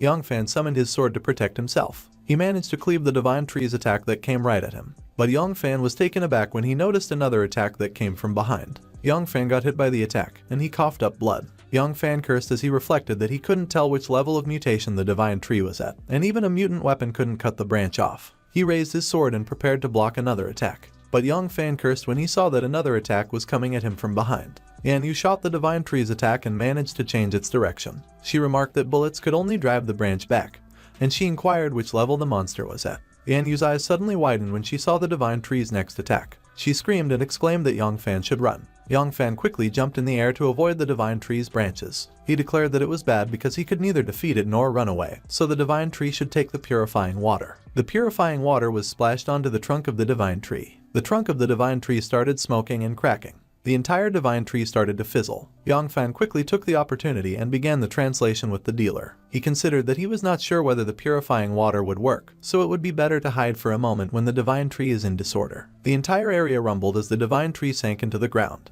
Yan Yu stated that it was so quiet, and as he wondered if Yang Fan had defeated the divine tree, Yang Kingsu commented that Yang Fan is so awesome, and that she knew he could do it. Meanwhile, Duan Mui believed that the poor divine tree finally got rid of the pain. One of the villagers asserted that the divine tree stopped, so Yang Fan did stop it, while Lai Danyu observed that it was not a dream and it was real, but he queried where Yang Fan was. On the other hand, Yang Fan contemplated that there are so many good things, even including 2 profession cards, so it seems that the dealer was protected well by the crazy divine tree, but they are so expensive as the prices of evolutive portions at different levels vary greatly. Fortunately, he got more than 40,000 gray crystals and 4 white crystals from Mr. Bao. He reckoned that the space manipulating card enabled the user to control air and space, while the level 1 space manipulating allowed the user to teleport in the space so Yang Kingsu could use it to protect herself. And as to the elf, it is accorded with Duan Mui's profession in the previous life. As the system notified that he still had 30 gray crystals and 4 white crystals, Yang Fan mentioned that only a few crystals were left, and if everyone wanted to achieve advancement, they still needed many crystals, so he should teach his companions how to collect crystal cores when they reach Earth City. Yang Fan deemed that he should go out to deal with the weird divine tree next. He asserted that they should continue, but Yang Fan was surprised when the divine tree no longer attacked him. The villagers quickly noted that the god came out so they should give him a kowtow because it was he who saved their village. Duan Mui observed that Yang Fan made the divine tree calm, and they know that the villagers are a little superstitious, but they worship him with all their heart. Meanwhile, Yang Kingsu pressed where he had been and if he had traded with the strange guy, to which Yang Fan replied yes. Yang Fan conveyed that he got evolutive potions in Sinan, Lin Maiachen, and Yang Kingsu could have one each. He turned to Yan Yu and opined that the level 2 evolutive potion is for her because it is easier for her to fight with a body at a higher level. Lin Maiachen thanked Yang Fan, and Sinan expressed that it was very kind of Yang Fan and thanked him so much, while Yan Yu mused that she couldn't believe that Yang Fan gave such a precious level 2 evolutive potion to her, so he must have a crush on her. Yan Yu avowed that she felt power pouring out of her body. Lin Maiachen averred that the sense of weakness has gone, so the evolutive potion is so magical, and while Sinan affirmed that he also feels that his fat body is full of power, Yang Kingsu interrogated why she couldn't feel anything. Yang Fan stated that Yang Kingsu should take it easy, and he also bought her a space manipulating card. He remarked that she could teleport and even fly with it so no one would catch her, to which Yang Kingsu observed that it was great, and as she thanked Yang Fan, she mentioned that she knew Yang Fan cared for her the most. Yang Fan declared that he got Duanmui an elf card because it suits her well, for it could enable her to communicate with animals and plants even if they are mutant, so he believed she would like it, to which Duanmui thanked Yang Fan and noted that she could also contribute to fights in the future. Yang Kingsu and Duanmui quickly activated their new professions. In an instant, Duanmui could understand the divine tree, and it conveyed that it couldn't help attacking and absorbing all the mutant things because of the confusion of its mind. However, it sobered up after some time, only to find the new village head herding villagers under its name, and Yang Fan also tried to control it earlier like the village head once did, but it was so sorry that it was too angry, and it didn't mean to do it. The divine tree commented that luckily, Yang Fan didn't get hurt, and it appreciated that Yang Fan helped strip the mutant part from it and make it a new life so Duanmui can take the new life with her because maybe it will help her someday. The new life was enclosed in a bright green orb, and it floated towards Duanmui. It broke free from the orb and became a level 3 mutant pagoda tree sapling. The divine tree asserted that the mutant branches on the ground that just fell off are solid so they could make weapons with them, to which Duanmui replied okay and thanked the divine tree. Yang Kingsu expressed that it was amazing that Duanmui was talking with the divine tree, to which Duanmui agreed and indicated that it was all Yang Fan's credit. Duanmui called Yang Fan and informed that the divine tree gave them a tree baby and queried to take its branches back to make weapons. Yang Fan opined that it was a level 3 sapling, so the power of the divine tree is at least beyond the 3rd level, so it was no wonder he couldn't defeat it. He advised that Duanmui should train the sapling as it has great potential, and as long as it is properly trained, it will help her a lot in the future. Yang Fan indicated that everyone should pack up and they should leave. Suddenly, Lai Danyu rushed in, and as he pleaded for Yang Fan not to rush off, he stated that they are their saviors, so he would request them to stay for dinner before they go. Lai Danyu's daughter agreed and noted that the aunties cook well. Sinan immediately called Yang Fan and expressed that they should stay for dinner, while Yang Kingsu replied that she also wanted to eat. A few moments later, the flames of the bonfire covered the darkness of the night sky. Sinan, Yang Kingsu, and the villagers were all celebrating and dancing around the bonfire. Lin Mayachan remarked that she wished there were no apocalypse and they would always be happy like that. Yang Fan considered that Lin Mayachan should cherish the happiness of the moment because she will go through real hardships when she enters Earth City. Half a month later, the group arrived at Earth City, and as Sinan inquired if they were already in Earth City, he commented that they had finally arrived and that the past half-month was like a nightmare. Sinan declared that their car seemed to have run out of petrol, so they better get off, but he was tired, and all of that driving makes him thinner. Duanmui asserted that they overcame many dangers together along the way, but without their proficiency in the power and Yang Fan's guidance, they would have already died. Yanyu pondered about her dad and mom. She considered that she was coming and that she had experienced a lot in the past half-month, so she was much stronger at that time. Meanwhile, Yang Kingsu noticed a zombie in the corner of her eye. It roared as it ran towards her. While using her space-manipulating teleportation, Yang Kingsu affirmed that she could fly, and she laughed and added that the little zombie couldn't catch her. On the other hand, Yanyu declared that it was a bunch of level 1 trash. Meanwhile, Duanmui called Lin Mayachan and proclaimed that she should come closer to her. She called the sapling Huai and affirmed that it should attack the zombie. On the other hand, another zombie roared ferociously and lunged towards Sinan. Duanmui warned that Sinan should watch out because it was a level 2 zombie. She didn't expect there would be level 2 zombies at the edge of Earth City. Sinan confirmed that the frontal defense was ready and the zombie had no chance to break through the level 2 shield advanced by Yang Fan.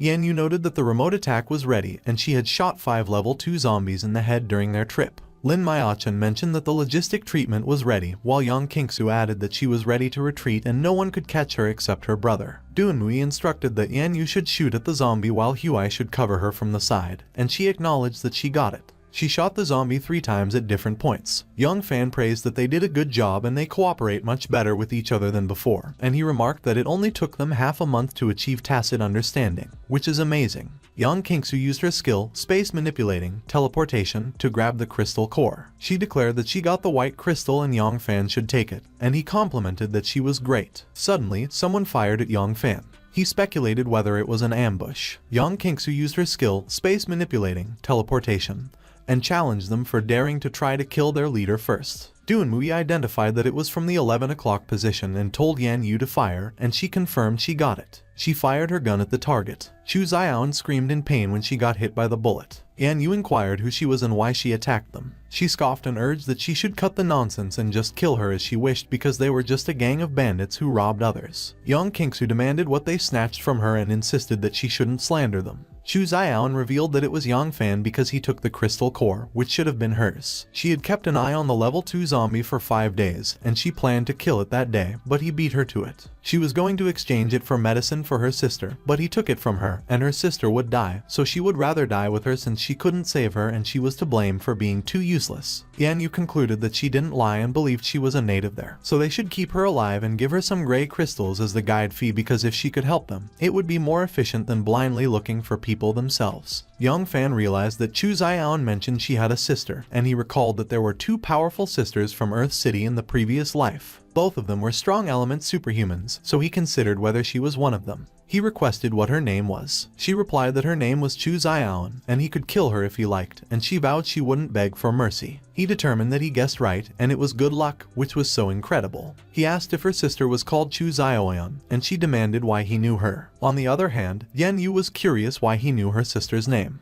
The city they lived in was nearly 1,000 kilometers away from Earth City, and it seemed that Chu Xiaoan didn't know him. He pondered how many things he had hidden from them. The sisters were of high battle effectiveness in the previous life, and though each of them was just at the 8th level, they could defeat a level 9 ultra superhuman if they fought together. It would be a pity if they didn't join his team. He proposed that Chu Xiaoan should take them to her sister because they had a sage, and maybe she could cure her. Chu Xiaoan refused to take a bandit to meet her sister, and she didn't care whether Yang Fan had a sage or not because she believed he merely aimed to capture her and make her his woman. Yang Fan explained that they intended to find some people in the city, so they hoped to cooperate with her sister, and she should accept the white crystal as the deposit. Chu Xiaoan confirmed that it was a white crystal and inquired whether he was sure she could have it. She reminded that in Earth City, a white crystal could hire 5 level 1 evolvers as bodyguards. Yang Fan brushed it off as not a big deal, and Yan Yu insisted that helping them meant helping herself because if her friend cured her sister, she could save many crystal cores, and besides, she believed no one else could guide them except her. Chu Xiaoan agreed that it was true and they were both locals, so they could assist them. She warned them to come with her and not attempt any tricks because there were many master hands in their base. She glared ahead. She realized that without crystal cores, she couldn't afford a detoxifying potion for her sister, and anyway, even if they turned out to be bad people, she considered them easy to deal with once her sister recovered.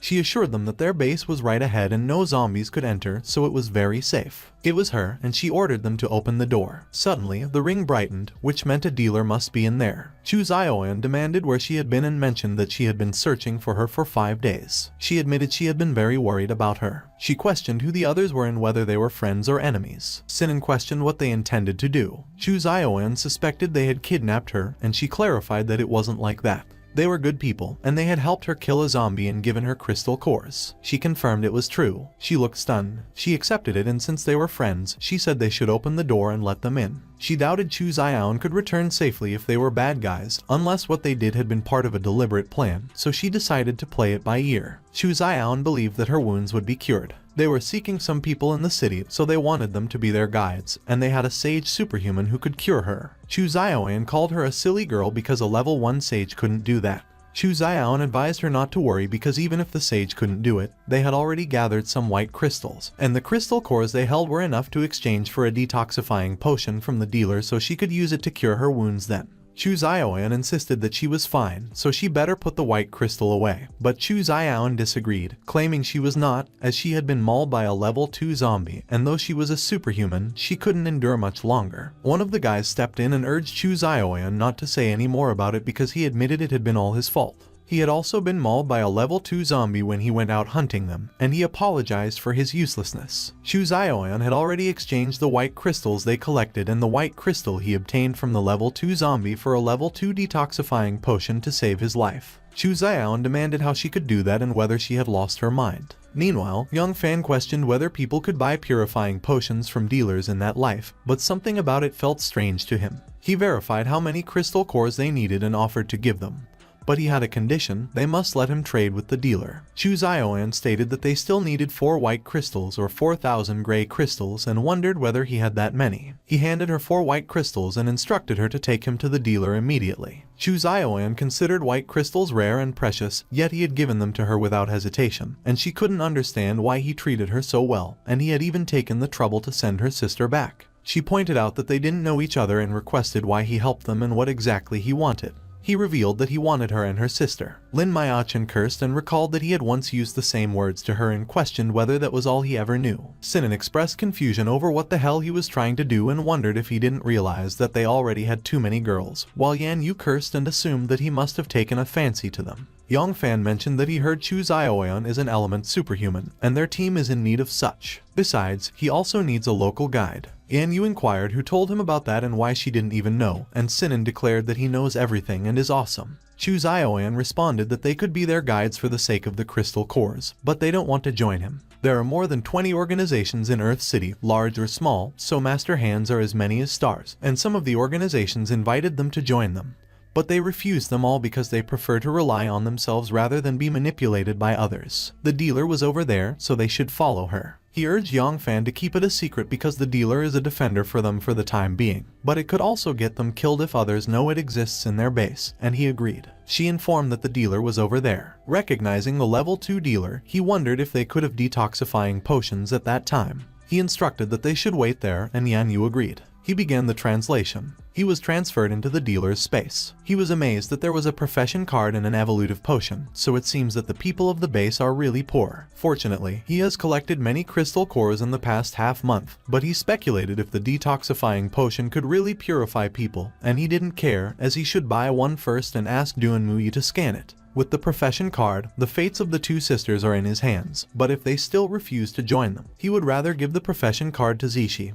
And they shouldn't blame him for being cruel because everyone should think for himself in the apocalypse. The crystal cores were running out again, but he is sure he could get many soon, so Xiao Ao should get ready for his death as he has arrived. The transaction was completed. Suddenly, Chu Zioyan urged that Chu Zioyan should kill her as she is going to become a zombie and she should be quick. Chu Zioyan replied that Qin Jun was also going to become a zombie, but he had taken a detoxifying potion, so she demanded what the hell was going on there. She doesn't think he will become an ordinary one, and it seems he will be a level 1 or even level 2 zombie. Yan Yu warned that he was coming, so they should stay behind her. He searched for a bullet, but it was unaffected and it roared fiercely. Yan Yu pointed out that it changed its target and it was going to attack the two sisters. Yang Kingsu declared that she would go save them, and she used her skill, space manipulating, teleportation. Chu Zioyan questioned what on earth happened and how Qin Jun could become a zombie after taking a detoxifying potion, and Chu Zioyan concluded that the detoxifying potion seemed to be useless, so anyone injured by zombies will become a zombie. Yang Kingsu encouraged that they should chin up because she will save them, but she realized that it was too late. Yang Fan quickly waved his sword and stopped the zombie. He cut off its head. Yang Kingsu expressed that she knew he would show up. He reminded that she should remember to never put herself in danger and to never expect that she is unrivaled with the superpower, and if she does that again, he will break her legs. Yang Fan admitted that he doesn't want to lose Yang Kingsu again. Yang Kingsu wondered if he meant the time she was kidnapped back then. He contacted Duan Muyi and urged that she should scan the potion to find out its ingredients, as he still doesn't know what function it has, and she agreed. He inquired if she was okay, and she replied that Chu Zioyan doesn't feel well and she will become a zombie as Qin Jun did because the detoxifying potion is useless. Chu Zioyan insisted that she should kill her and be quick because she was going to lose control, but Chu Zioyan refused and urged that she should trust her that she could find a way to save her. She recalled that Lin Mayachan was a sage and pleaded that she save her sister. Suddenly, Duan Muyi phoned Yang Fan and explained that the potion could only detoxify heavy metal poison, metalloid poison, nitrite poison, and other ordinary poisons, so it is just an ordinary clinical detoxifying potion. It may only delay mutation, but it can't eliminate it. He concluded that it was why Qin Jun mutated after quite a long time, so dealers in that life still have no purifying water. Chu Zioyan turned into a zombie and roared. Chu Zioyan screamed as she lunged at her. Chu Zioyan warned that she can't control her body, so she should run. Chu Zioyan declared that it doesn't matter because she would like to die with her. Yang Fan insisted that he doesn't mean to bother Chu Zioyan, but Chu Zioyan will complete the mutation if they go on chatting. He urged that Chu Zioyan should drink the potion as it will save her life, but she roared at him. Chu Zioyan wondered if it would work and cautioned that he had better leave just in case. He scolded that she is too indecisive, and if she was the one who mutated, her sister would have already fed it to her. Chu Zioyan should drink it up. She whimpered that it hurts. Her eyes turned back to normal. Chu Zioyan checked if she was okay. Yang Fan confirmed that she is fine and Sinan can put the shield away. Chu Zioyan asked how she felt at the moment, if her wounds still hurt, and admitted that she scared her because she thought she would be gone. And Chu Zioyan inquired if she became a zombie earlier because she felt so dizzy, and if she gave her the detoxifying potion. Chu Xiaoan denied and informed that Yang Fan was the one who saved her. More precisely, he saved them, and Chu Xiaoan puzzled how that could be possible. Yang Fan explained that what he got from their dealer was just an ordinary detoxifying potion, and it could only delay mutation, but what he gave her was a purifying potion he got before. Chu Xiaoan realized that even an ordinary detoxifying potion was expensive, so the purifying potion that could eliminate mutation must be invaluable, and she didn't expect that he would save her with it, so she pondered how she could repay him for his kindness. Suddenly, a man called Chu Xiaoan for help. He warned that it was their worst enemy, Zhang Zhong, and his men had broken in. The stalemate is still continuing in the hall, and they have killed and injured many of their people. Chu Xiaoan figured that Zhang Zhong must have heard that she is injured, or he wouldn't dare challenge her, so they should go because since he is digging his own grave, she doesn't mind helping him. Chu Xiaoan reminded that she just recovered, so she shouldn't act rashly. Yan Yu inquired if they should help them, and he advised that they should follow them because, after all, they are useful to them. Zhang Zhong declared that they should kill them because Chu Xiaoan would become a zombie soon and her people were all dispirited with no combat effectiveness, so everyone should fire on them. They could also get enhanced as long as they got the dealer, and as one of his men cursed and shouted that he also wanted to be a superhuman, so they should kill them all, the other acknowledged him. Suddenly, Chu Xiaoan insulted him and demanded how he dared to run riot in her territory. Her flames burned fiercely. Zhang Zhong instructed that they should lower their heads because that was the superpower of the witch, and he inquired what was wrong with the intelligence. Qin Jun claimed Chu Xiaoan was going to die, and she wondered why she could still use the superpower. Chu Xiaoan affirmed that she was still alive and challenged Zhang Zhong for daring. One of her men rejoiced that she was fine, while the other accused Zhang Zhong of bullying them. Suddenly, she groaned in pain. Chu Xiaoan queried what was wrong. One of the men pointed out that Zhang Zhong should look, and he confirmed that sure enough, she was just bluffing, so it was their big chance. Everybody should go and not be afraid, as she couldn't use the superpower because of her wounds. They should capture her, and the dealer of the base would be theirs. One of her men urged that everybody should fire and stop them because they were going to capture her. Zhang Zhong commanded that they shouldn't move. He would shoot her in the head if they moved. Chu Xiaoan threatened that she would shoot him in the head if he dared to hurt her. She instructed that Chu Xiaoan should come over to her as he wouldn't dare to perish with her. Zhang Zhong agreed and stated he would let Chu Xiaoan off, but he ordered his man to shoot off Chu Xiaoan's gun.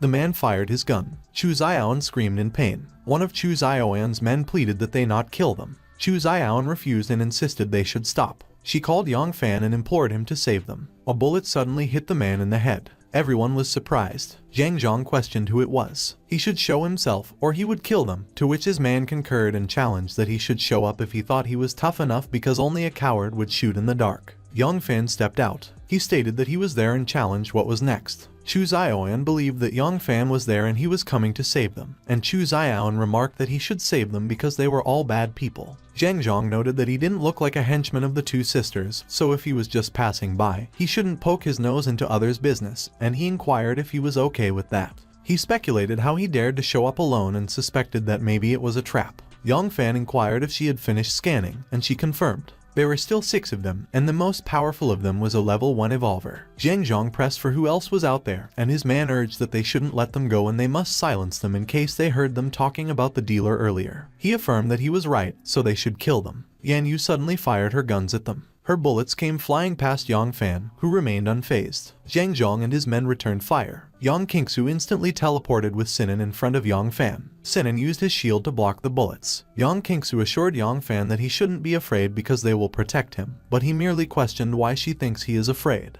Zhang Zhong's men were hit by the bullets while he barely managed to dodge his. He groaned that some of them were superhumans and it hurt so much. Yan Yu boasted that even if she closed her eyes, she could hit her target as long as she knew its location. And Lin Maiachen remarked that it was because she was uniquely gifted, but ordinary people couldn't do that, and to be honest, she couldn't if she kept her eyes closed. She declared that she was going to cure the injured. Chu Xiaoan observed that they were already safe, and Chu Xiaoan concurred. Zhang Zhong wondered why the bunch of powerful people helped them. Chu Xiaoan responded that it was because they were lucky. She asked who told him about the dealer and her wounds and promised that she would give him a quick death if he told her. He revealed that it was Qin Jun who informed him that she bought him a level 2 detoxifying potion with white crystals, which was so funny. She snapped that it was enough and he should die already. She expressed her thanks to Yang Fan. He not only rescued her but also rescued her people at that time, and she couldn't figure out how to repay him. She found it hard to believe that he could easily stop a disaster and considered him a man who deserved to be trusted. Chu Xiaoan apologized to him for crying out his name in the emergency earlier,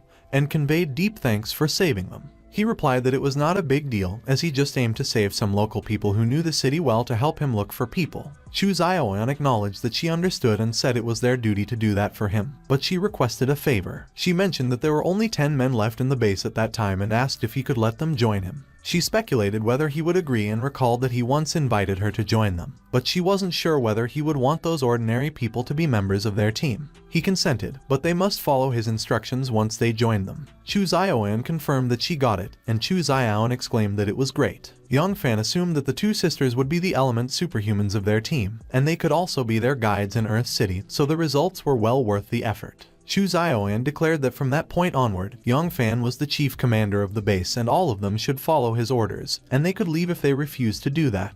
Everyone thanked Yang Fan for saving them and addressed him as chief. Yang Kingsu remarked that they were comrades from that point onward, so they should work as a team and have each other's backs. Meanwhile, Yang Fan explained that since they were on the same side, he would give Chu Zioan a little gift. The real potential of the element superhumans like the two girls could be unleashed only when he gives her that profession card. She revealed that it was an Ice Soul card, and she inquired if he would give it to her just like that when it is worth 2,000 gray crystals. He confirmed that it was already hers. She expressed her gratitude. Young Kingsu cursed as she wondered how she could kiss her brother openly and if she wanted to be her sister-in-law. And as she realized that she was not okay with that, Yan Yu couldn't believe it and felt puzzled about why she was kind of jealous of her. Chu Zioan merged with the Ice Soul card. Chu Zioan recalled that Chu Zioan had been saving for her detoxifying potion, and she wouldn't spend a single crystal, but she actually wanted to buy that card long ago. She hadn't expected that Yang Fan would buy that for her, so joining them was indeed a good decision. Chu Zioan stated that she wanted to try her superpower, and he permitted her, telling her to go ahead. She agreed, and said Zhang Zhang is going to be her target, as he bullied them earlier. It was wicked and wondered if it was the power of Ice Soul. Yan Yu mentioned that it was another superhuman, and she is the only one without superpowers on their team at the moment. Young Fan warned that Chu Zioan shouldn't abuse her superpower, as she hasn't evolved to level 1 yet, so it won't take a few times of using it before it wears her out, and she acknowledged that she got it. He instructed that Chu Zioan should find someone to show him around.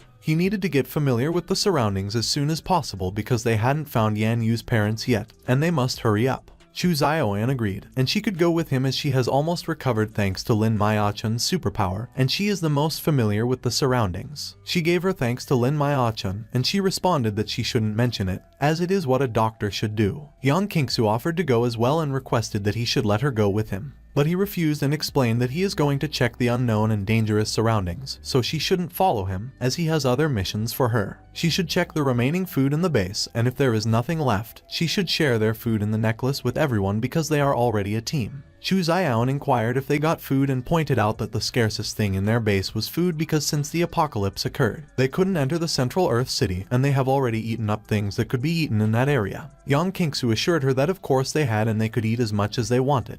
Everyone gushed over the instant noodles and the pickled chicken feet, and they exclaimed that they couldn't recall when the last time they had meat was. Chu Zioan was hypnotized by the food, while Chu Zioan announced that she was hungry. Young Fan encouraged them to help and stuff themselves, and Chu Zioan should have some food as well, and they will go after she finishes her meal. Everyone ran to dig into the food. In the apocalypse, food is the best tool to win support, and they could also buy food from dealers, but they charge a lot, and dealers are controlled by various organizations, so ordinary people can't get close to them. In the previous life, food was hard won for ordinary people. Men became slaves, and women had to sell their bodies. Chu Zioan declared that they could go already, as she was full. Young Fan noticed her pocket. It was what the apocalypse is like. A single chocolate bar could be precious. He instructed that they should go. Chu Xiaoyun remarked that Earth City had only a single core area, and outside of it the whole place got split into 5 parts by the ring roads, with them standing right at the ragged edge of the 5th. Out of nowhere, a zombie let out a nasty roar and charged at them like a beast gone feral.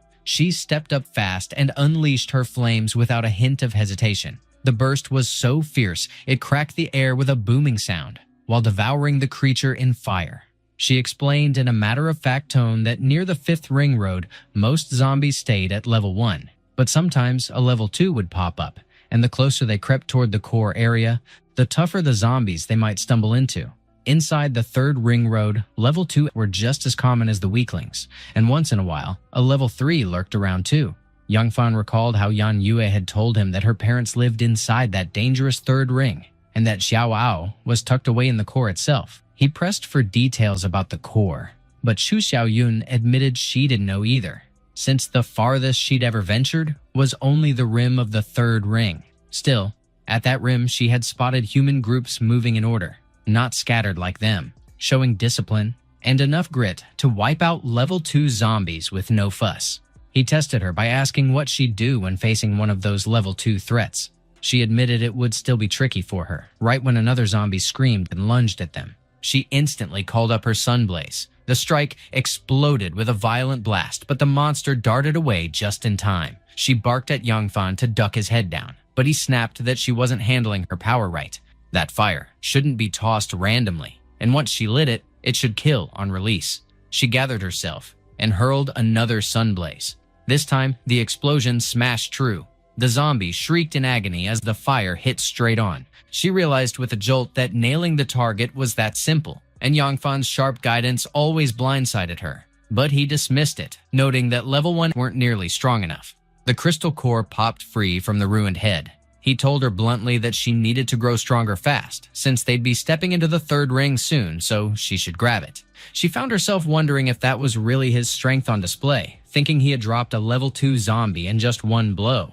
Moments later, Yang Qingshui piped up, questioning if special training was really needed, insisting she wanted the thrill of going outside, where zombie killing and crystal core collecting felt way more fun. Yangfan countered that Earth City wasn't like the last places they stayed. This city was dangerously sharp-edged, and if they planned to find Yan Yue's parents, they had to prepare for battles. The training, he explained, split into 3 parts, starting with understanding their powers fully, know themselves and their enemies, so they'd never end up in peril, because self-knowledge was both basic and essential. She cut in, saying she already knew her stuff, with her power being space manipulation, letting her teleport away from danger, ferry teammates, and keep herself alive, so she didn't see the point of special drills. He probed further, asking her max teleport range, how often she could pull it off in a short span, and how many she could carry along when shifting space. She admitted she hadn't tested those limits at all. The others realized then that none of them had really measured the finer details of their own abilities, and if those gaps popped up mid-fight, they'd be doomed. Yan Yue, watching in silence, brooded that she was the only one left without a superpower, while even Sinan wielded his own. Yangfan reminded her in a steady tone that she shouldn't get frustrated just because she didn't have a superpower, stressing that the right card for her was still waiting to be uncovered. She then reassured herself with a rush of relief that, sure enough, he hadn't forgotten her, and she clung to the belief that her own superpower would come to light one day. She scolded herself in confusion, realizing they were here how to rescue her parents, yet irritation gnawed at her because she was not one of the superhumans. She steeled herself and decided she had to buck up, because she was still the unmatched sharpshooter, a powerful force in her own right, even without supernatural abilities. Yangfan continued with a practical edge, laying out that the second matter was their physical training, since they couldn't just rely on evolutive potions to raise their strength, and only a stronger body could tilt survival in their favor at the worst moments. He moved on to the third point, which concerned teamwork. Duan Muyi cut in with confidence, claiming that they already knew how to work as a team and pressed if further practice was even necessary. He countered sharply that unlike what they assumed, the teamwork he referred to meant cooperation among 3 randomly grouped members, because their zombie hunts would be conducted in trios, and he wanted them ready to fight with only 2 or 3 left instead of banking on mass numbers. Through different lineups, he explained, superhumans and ordinary fighters would be forced to work together and cook up tactics that could deal with varying threats head-on. Lin Miaochun frowned and pressed what exactly that meant, asking if they were expected to act separately. He confirmed bluntly that it was exactly that, since they couldn't afford to throw every member at one enemy, and only by spreading risk could they keep their force alive. She conceded inwardly that he had a point, because they never knew what kind of foe they would stumble into, but hope remained as long as reinforcements existed. Chu Xiaoyun acknowledged in her thoughts that he had considered things thoroughly, and survival in this world might be possible if they followed his lead. Yangfan announced with firm finality that if they accepted the plan, their first round of special training would begin that very night, assigning Duan Muyi, Sinan, and Chu Xiaowan as one team, Yan Yue, Lin Miaochun, and Yang Qingshui as another, while Chu Xiaoyun would stay at base managing weapons, equipment, and personnel. Everyone voiced that they understood. Yang Qingsui turned to him and asked what role he would take. Yang Fan replied curtly that he had his own plan. Moments later, with the sun sliding low, the streets caught his lone figure. He weighed silently that while they underwent their training, he had to carry out his own task. So he studied the roads ahead, fixing in mind the quickest path toward the core area. Soon, he reached the edge of the third ring road. He gauged with tense focus that level 3 zombies lurked here, likely alongside mutant beasts. And while Mr. Bao's Hall had given them plenty of supplies, they were only low tier, so upgrading their gear meant hunting down higher-level mutants. A thunderous roar from a zombie jolted his senses. Nearby, a group of people clashed with a wild boar, which blasted out a surge of energy to scatter its attackers. Yang Fan marked with sharp interest that this was exactly what he needed, since wild boar tusks made superb material. But the beast immediately locked onto him and redirected its fury toward his presence. It lunged at him with brutal speed just as he was still midair. He braced, recognizing grimly that it was at least a level 3 mutant, dangerous enough to demand his caution. He clenched his sword and whipped the flames around it into a fiercer blaze. He tested in his mind what would happen when a level 2 body wielded a level 4 mutant weapon, and he burned with the urge to uncover the true limit of his strength. The wild boar used its tusk to block his sword. He figured it was at the peak of level 3 and nearly touching level 4, so that beast must have swallowed plenty of its own kind. It aimed to use gravity to ram its tusk through his body, and apparently it had offed many opponents that way, yet he hadn't expected it to show any cunning, and evolving to level 4 would be brutal. He noted that unfortunately it doesn't have that chance. The flame in his sword intensified, and he aimed it towards the wild boar while he drove gravity as the force. Blood spurted out of it as he pierced it with his sword. He pointed out that that sort of move wouldn't land on him because he could tweak his posture just enough to dodge, and he has drilled that motion countlessly in his previous life. He intended to take its crystal core. The wild boar roared loudly as it released a blinding light. It flung its head and sent him flying.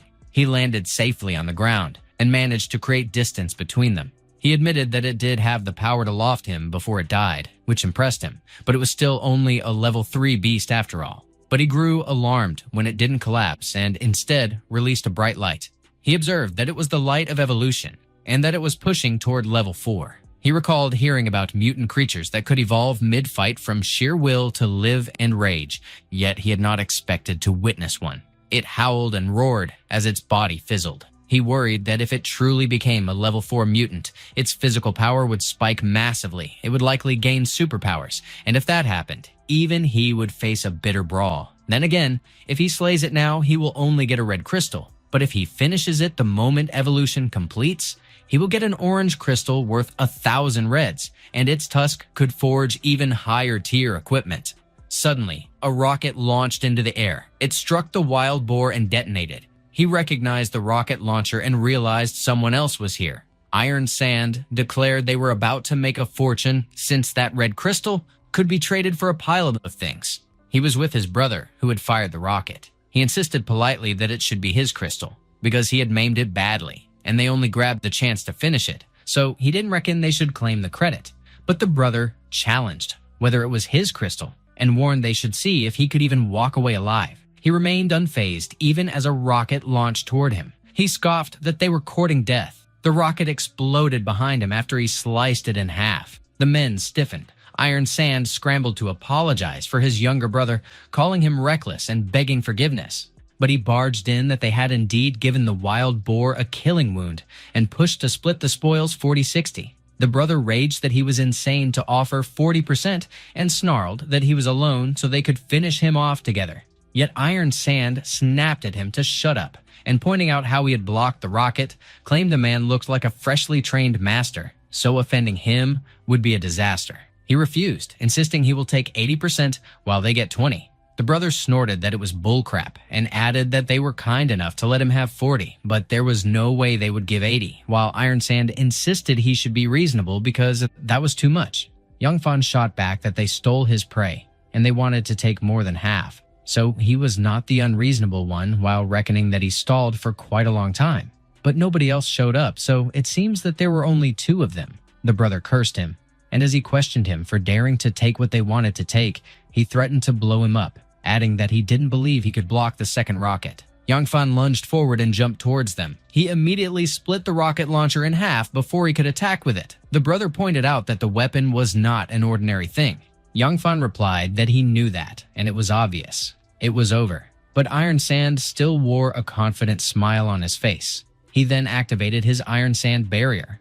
Yang Fan pointed out that he could even block his blade, and wondered if he was the level 3 superhuman Iron Sand. Iron Sand declared that he was correct, and since he knew him, he should beg for mercy, because in the area along the outer side of the Third Ring Road, no one dares to offend him like that, but begging for mercy won't save him anymore, as he can't stand people bullying his brother. He then unleashed his Iron Sand Cone sword. Even if he was a warrior newly trained by a large organization, he would have to die there that day. Yang Fan judged that he was the top warrior in the outer side area of the Third Ring Road, and he would admit that he was good. Iron Sword flinched in surprise when Yang Fan managed to crack his barrier. Yang Fan swung his sword again. Iron Sword scoffed that it was a suicide attack and claimed he was not afraid of him. Suddenly, Yang Fan's sword impaled him through his chest. He muttered that it was no wonder he didn't even dodge his sword because he got armor. His sword couldn't penetrate through Yang Fan's flesh because of the armor. He insisted that, however, his heart could also be turned into iron sand, so he can't kill him, and he will die in the end. But Yang Fan pointed out that they have to know their opponent's weapons and equipment if they want to survive in the apocalypse, and it is hard for a rash superhuman like him to live that long. He was lucky. Unfortunately, his good luck ran out the moment he met him, and his weapon was much stronger than he assumed. Iron Sword screamed in pain while blood spurted out of his body. Yang Fan declared that it was time for him to meet his doom. The brother addressed Iron Sand. Yang Fan swung his sword again and landed the finishing blow. He smiled with satisfaction while Iron Sand's blood splattered towards him. But Iron Sword activated his skill before going down. Yang Fan was surprised when his blood spurted out of his body in multiple places.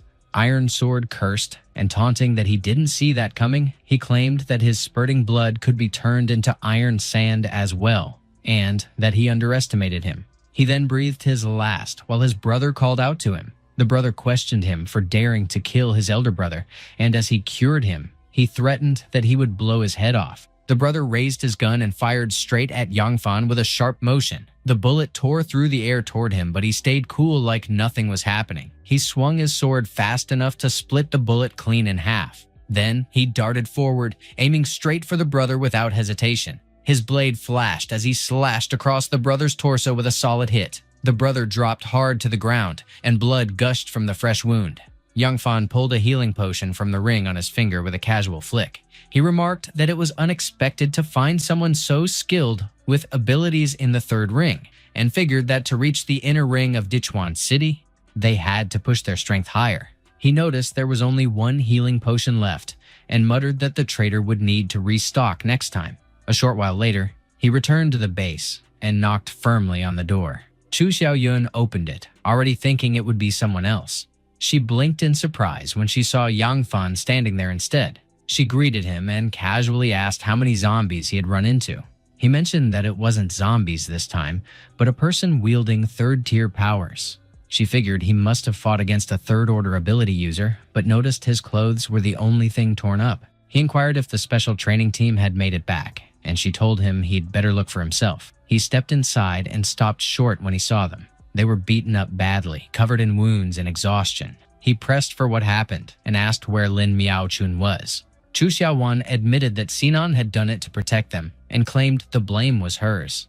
Duan Muyi explained that they had run into 2 top-tier level 2 zombies, fought like hell to survive, and barely made it. But Sinan got torn up trying to keep them safe. Sinan grinned faintly, saying he wasn't the type to die easily, still feeling lively, and asked Yang Fan if he hadn't disappointed him. Yang Fan told him straight that he'd done a great job. Then he turned to Duan Muyi and instructed her to hold on to the healing potion. Sinan figured the potion must cost a fortune and remembered how everyone used to treat him like dead weight, fat, slow, and stupid, except Yang Fan, who always treated him decently, so he swore to stick by him for life. Yang Fan told him that once it was pulled out, he could drink the potion to stay alive, and Duan Muyi confirmed she understood. Yang Fan asked if Sinan was ready, and he nodded without hesitation. In one swift move, Yang Fan yanked the steel bar out of his chest before anyone could brace for it. Duan Muyi lunged forward and quickly made him swallow the healing potion. Yang Fan observed that he was stable for now but would still need Lin Miaochun to return for full recovery. Duan Muyi explained that Lin Miaochun and the others had headed northeast, but since it was nearly 3 in the morning, they should have been back by now. Yang Fan frowned and muttered that he feared they might have run into trouble. Yang Fan remarked that he would go look for them and told them to take good care of Sainan, while Duan Muyi responded with agreement. When he stepped outside, he instantly ran into 2 zombies. He swung his sword with sharp precision, cutting them down like they were nothing. He figured that Yan Yue liked to act tough, but with her sister's blessing and Lin Miaochun's powers, the 3 should have escaped easily, meaning there was only one explanation. Out of nowhere, a thick scent of blood hit his nose. He figured someone must be fighting nearby. The next moment, he spotted familiar faces. Yan Yue remarked that the opponents had actually spread poison while fighting the zombies. The boss's brother corrected her, saying it wasn't poison, but his ability, rosemary, and that they were only unconscious, not dead. While the boss declared he'd advise the pretty girl and her 2 friends to follow him instead. He added that those 3 white crystals and the gun in her hand could serve as a dowry, promising to treat her well from then on. She snapped that he was dreaming and that she'd never be with scumbags like them. But the boss had a shield protecting him, and it absorbed her bullet easily. He barked at his men to start firing and take them down. Yan Yue tensed up, realizing she could dodge normal bullets, but her companions couldn't. If she hadn't been greedy for credit and chased those 3 tier 2 zombies into the 3rd ring area, she wouldn't have run into this mess, and if she kept pushing blindly, it'd only end in death. She told him to wait, saying she wanted to gamble. She proposed a one-on-one duel with no weapons and no interference, promising that if she won, he'd let her friends go, but if he won, he could do whatever he wanted. She added that he could also refuse and shoot right now. Her friends would die, but so would his subordinates. The boss paused, weighing her words. At the same time, Yang Fan figured that Yan Yue had been one of the unmatched elites in her previous life, and this was a perfect chance to temper her. So he held back. One of the men jeered that she was too arrogant, asking if she really wanted to challenge their boss, while the boss, amused, agreed to the fair duel. Moments later, the arena was cleared. The boss asked if she was ready and said he couldn't wait to begin. Yan Yue announced that she was ready to strike. He smirked, bragging that in that region, Lao Tzu ranked 2nd in hand-to-hand combat, and no one dared claim 1st, so she might as well die. But she coolly replied that even if he was number 1, she wouldn't care. She dodged his punch with quick precision and slammed a blow into his ribs. He mocked her, asking if she was just scratching him. He then smashed a punch straight into her face. She grimaced as she hit the ground hard. He taunted that such a beautiful girl should surrender because even if both were tier 2, strength had its hierarchy, and she admitted to herself that he was overwhelming. He bragged that everyone's physical capacity varied and that with the boost from the evolutionary potion, the gap widened fast. His power at least tripled hers. All of a sudden, Yang Fan called out, reminding Yan Yue that she couldn't match him in brute force, but she had her own edge. The boss demanded to know who he was and barked that he shouldn't meddle. The brother snarled that since he dared to interrupt his brother, he'd crush him. Yan Yue's shoulders eased slightly when she caught sight of Yang Fan. The boss sneered that since her friend had shown up, they'd better finish this quickly. She pondered what Yang Fan had meant about her having advantages. The boss roared that she should just die already, but to his shock, she vanished in a blur. She declared that this, speed, was her advantage. The boss flinched for a moment, stunned that she moved so fast her body split into several flickering copies. But he steadied himself quickly and curved his lips with a smug grin. He met her flurry of strikes head-on, not even bothering to dodge. He mocked her speed, claiming it was worthless since her hits felt like a light scratch. But then she drove her knee right into his groin. She teased that every man had a weak spot, and clearly he wasn't special. He snarled and barked that she'd hit his egg, calling her a vicious woman. She fired back that this fight was far from finished. She twisted her hips and swept her leg in another sharp kick. She warned him bluntly to get lost. The boss shrieked in pain, red spilling from his lips as he doubled over. His lackeys rushed in, shouting if he was still breathing right. Yan Yue figured the guy's body was absurdly thick and sturdy, but a precise strike could crack him. Still, maintaining extreme acceleration strained even enhanced beings. She owed a quiet thanks to Yang Fan. She wondered in passing how he would ever show affection. Meanwhile, Yang Fan guessed that the scarred brute hadn't even gone all out. He wasn't limited to just evolutionary chi. The boss suddenly grumbled that he hadn't expected a little girl like her to handle two separate techniques, saying even he might have tripped up. But the duel decided whether he'd make it back in time for Sanfei's grand affair that night. He decided to stop holding back. His form warped, turning into something feral. She froze for a beat, startled, but the beastly face resembled a goofy dog, totally ruining the menace. She couldn't hold back a quick laugh at the sight. He growled that he loathed people laughing at him, so he changed his plan. He'd simply soar through the air and finish her, and she'd die right here. She noted how insanely fast he'd become, the transformation giving him another boost. He flashed a sharp grin her way. He taunted whether she really thought dodging one attack meant she could dodge the next, bragging his speed had tripled. She slammed hard against the wall. She realized that power ramped up his speed exponentially. He sneered that it was about time to send her spirit off for rebirth. He clamped a hand around her throat. He promised she didn't need to panic since he'd keep her body warm afterward. She realized that if the punch landed, she'd die for sure, and she wondered numbly if this was how it ended. Her mind spun back to childhood when her trembling hands had slipped. She remembered thinking she'd fall to her death, and she shouldn't have blamed her coach. She should have worn the harness and the safety rope. Then someone yelled that a person was climbing without a safety rope. Another shouted what that person was trying to pull. Was he actually going up there to rescue her? Yan Yue pressed her father if he had come to save her, but he replied that since she chose to climb without any protective gear, she had to face the weight of that decision herself. She was told to climb to the very top and keep going. She declared that she would never regret what she chose. Now, back in the present, she resolved to give everything she had. She still had companions depending on her, and losing was simply not an option. She retaliated fast, hooking her legs around the boss's arm. Using her full weight, she yanked hard enough to throw him off balance. He barked if such a move even existed. Meanwhile, Yangfan registered that he truly hadn't misjudged her. No one capable of becoming a peerless powerhouse in any lifetime could ever be foolish. Back in the clash, Yan Yue twisted with raw strength and snapped the boss's arm. He shouted that she should release him and spat that he wanted her dead, but she launched off the ground, dodging his brutal swing. She warned that the second arm would go next. Another sharp crack filled the air. He howled from the pain and she seized a blade. She announced that he had lost. He stammered that she shouldn't strike, claiming he already surrendered. She replied that he could collect his wager and should let them walk free. He groaned his consent, begging her to loosen her grip. She wondered briefly if Yangfan would despise her for using such a sly tactic to win. Yangfan then addressed her. He remarked that she had done well. Tears slid down her face as she smiled. She thanked him softly. The boss suddenly snarled that she would die. She flinched in alarm. A splash of blood followed. Yangfan declared that she belonged to him, and it wasn't their place to decide her fate.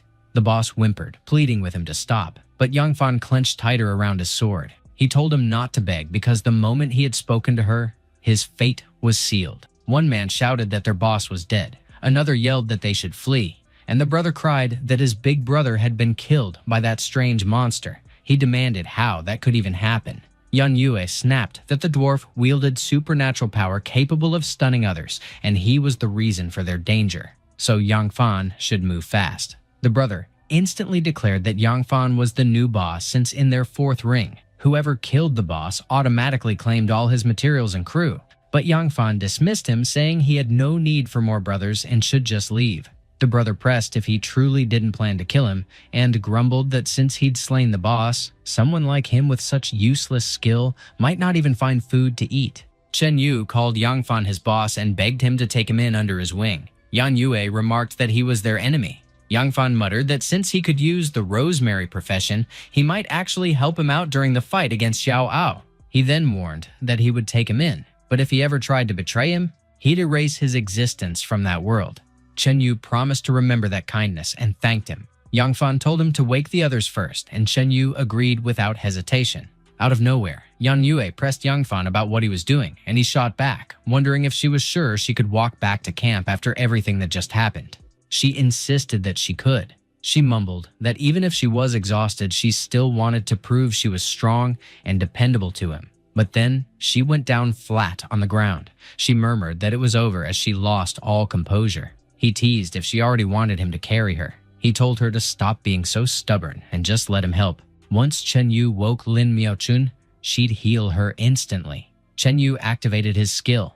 Lin Miaochun and Yang Qingshui stirred awake. Yang Fan checked if they were conscious. Yang Qingshui wondered why they'd been asleep and if they weren't supposed to be chasing zombies, while Lin Miaochun mentioned the last thing she remembered was a weird smell of rosemary. Chen Yu pleaded for forgiveness and admitted it was his power that made them sleep. Yan Yue reassured that everything was fine now. They'd killed 3 Tier 2 zombies and secured the crystal core, and Yang Qingshui exclaimed that they'd actually pulled it off. She then turned to her brother, demanding why he was even there. He replied that he was just checking their training progress and that Guy would be joining them as a teammate from now on. Chen Yu commented that it figured she was his boss's little sister. No wonder she was so cute, like a goddess. Lin Miaochun muttered that Yan Yue was injured, meaning she must have fought while they were unconscious, and Chen Yu was probably one of the enemies Yang Fan handled. They were still green, so they needed tougher training, just like he'd mentioned. Yang Fan froze when his ring suddenly flared with a light. Yan Yue asked what was going on, and he told her something was out there. He murmured that the ring hadn't reacted before, but a traitor had just appeared. Maybe a rare random traitor. He instructed Lin Miaochun to treat Yan Yue and Yang Qingshui fast, while Chen Yu would stand guard as he went to investigate. Chen Yu affirmed with a grin that anyone wanting to harm those ladies would have to walk over his corpse, and Lin Miaochun muttered that it was going to be a headache. Yang Qingshui announced she was going with Yang Fan since she could back him up if anything unexpected happened. He questioned if she was sure she could protect him, and she declared she'd gotten a lot stronger. He murmured that it had been a long time since he'd spent any time with her, and though she seemed fine, she must be worn down inside from the apocalypse. So he decided to take her along this time. He told her to cut it out. He wasn't going to ditch her, so she didn't need to worry, and she answered softly that she knew. The two headed toward the building together. Yang Fan instructed her to stay quiet since there might be zombies or monsters around, and Yang Qingshui agreed. He then pushed open the door to one of the rooms. He murmured that it really was a random traitor. Yang Qingshui asked why that one looked different from the others they'd seen. He explained that it was because a random traitor appears unpredictably and only sticks around for 5 minutes. Yang Qingshui remarked that she didn't expect there to be such a traitor and wondered if he had the same kind of ability as her. He replied that it should just show him the deals directly. She pressed on how she managed to get inside and mentioned what it looked like in there. He told her only those carrying crystal cores could enter, which meant she had probably hidden some from him again. She explained that those were what she had gotten from hunting that day. He narrowed his gaze and asked if that was really the case. He then asked if she wanted something, noting that there were some skills available there. She pointed out one and asked if that was it. He mentioned that mechanic was a rare profession card. She asked whether it was a good skill, and he replied that it was the one best suited for Yan Yue. They didn't have much time left. She agreed and said they should give it to her, since she'd definitely be thrilled to see it. The trader informed her that the trade had ended, and she was abruptly forced out. She blinked and asked how she got out. She muttered that it was freezing and told her brother to come out quickly. Meanwhile, Yang Fan muttered that people would be automatically forced out of the trading space once a deal finished with a random trader, and he noted that the ring's refresh skill hadn't been used that week, so he'd test it later. He could hardly believe what he saw. It was so dark, he couldn't make anything out. Then he spotted the level 4 transmission earring and wondered if it was auxiliary gear. He explained that with it, one could talk to others within a 100 square kilometer radius. And those things were top-tier tech and incredibly rare. Over on the other side, Yang Qingshui asked if that room was some kind of library. She bent down and picked a book off the floor. She blew the dust from the cover, which made her cough. She squinted and asked if it was mathematics. She murmured that she had almost forgotten she used to be an ordinary college student just a few months ago. All those days on campus, she really missed them. Yang Fan suddenly called out to her and told her it was time to go.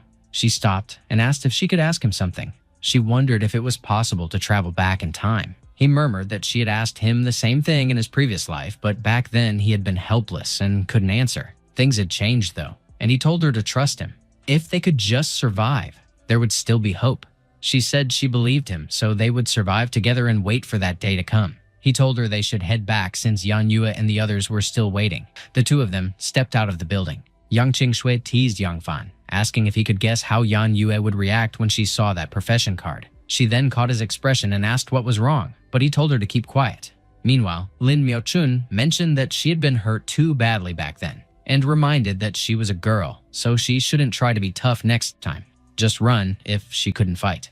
Yan Yue replied that she understood. Chen Yu declared that they didn't have to worry because he would protect them. Yang Qingshui glanced at Yang Fan and asked if they weren't going to help, and he replied that they should wait since Chen Yu had only just joined, and he wanted to see if he'd betray them later on. Lin Miaochun used her ability to patch up Yan Yue's wounds. Yan Yue checked if she was okay, and she replied that she was already feeling much better, suggesting they take things slower for a while. Lin Miaochun brushed it off, saying it was fine, but later she would have to depend on her to keep them safe, since no one knew what kind of enemies might show up.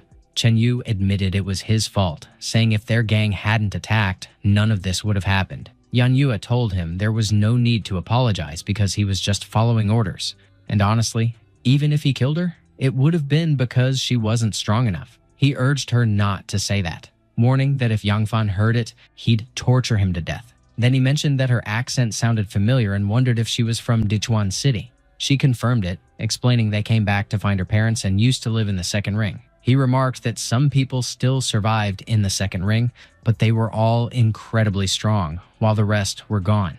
She admitted she knew they were probably dead, but she refused to give up, even if there was only a 1 in 10,000 chance of finding them. Then something clicked in his head. He muttered that her surname was Yan, same as Yan Lei, the leader of the Scarlet Rose organization known as Thunder God, wondering if that was just coincidence. He pressed her for her father's name. She replied that her dad was named Yan Lei and questioned why he wanted to know. He asked if her father was Thunder God, and she looked puzzled, asking who that was. He told her it was Yan Lei, her father, and said the man was one of the strongest in Dichuan City, possibly even among the top 3. Yang Qingshui chimed in, curious if her father was really that incredible. Yang Fan muttered that Yan Yue's life sure had taken a turn since in his previous life she was well known, but her parents hadn't been this powerful, so clearly the world had changed. Yan Yue mentioned her dad was a veteran anyway and she believed he'd survive, though she never expected him to become so powerful. Chen Yu said he had a picture of him because some people in Dichuan City were too dangerous to cross, and he'd gathered photos of them so she could check if one was her father. She instantly recognized the man in the photo. She thanked God, relieved that she had finally found him. She murmured that the trip to Dichuan City had been worth it since she'd finally tracked them down. Meanwhile, Chen Yu mused that he used to think Yang Fan was the strongest in their team, but it turned out there was someone even more formidable, the Thunder God's daughter. Yang Qingshui suddenly called out that they had returned.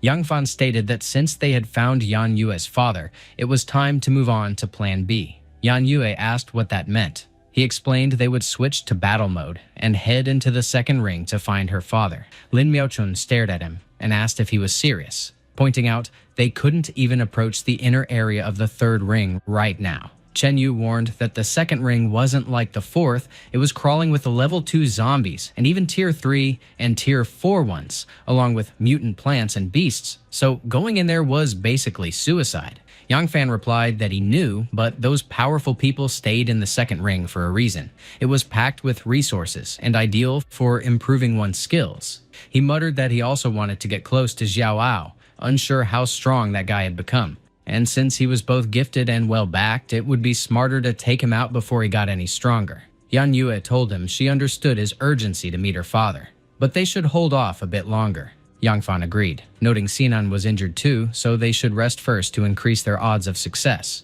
Yang Qingshui congratulated Yan Yue for finding her dad and mentioned she had a gift ready for her. She handed over a card and Yan Yue blinked, asking if it was really for her. She thanked her and Yang Qingshui replied that she was welcome and that it was her brother who'd said the machinist class suited her best. Yan Yue murmured that he had truly kept his promise, so she would make sure to repay his kindness someday.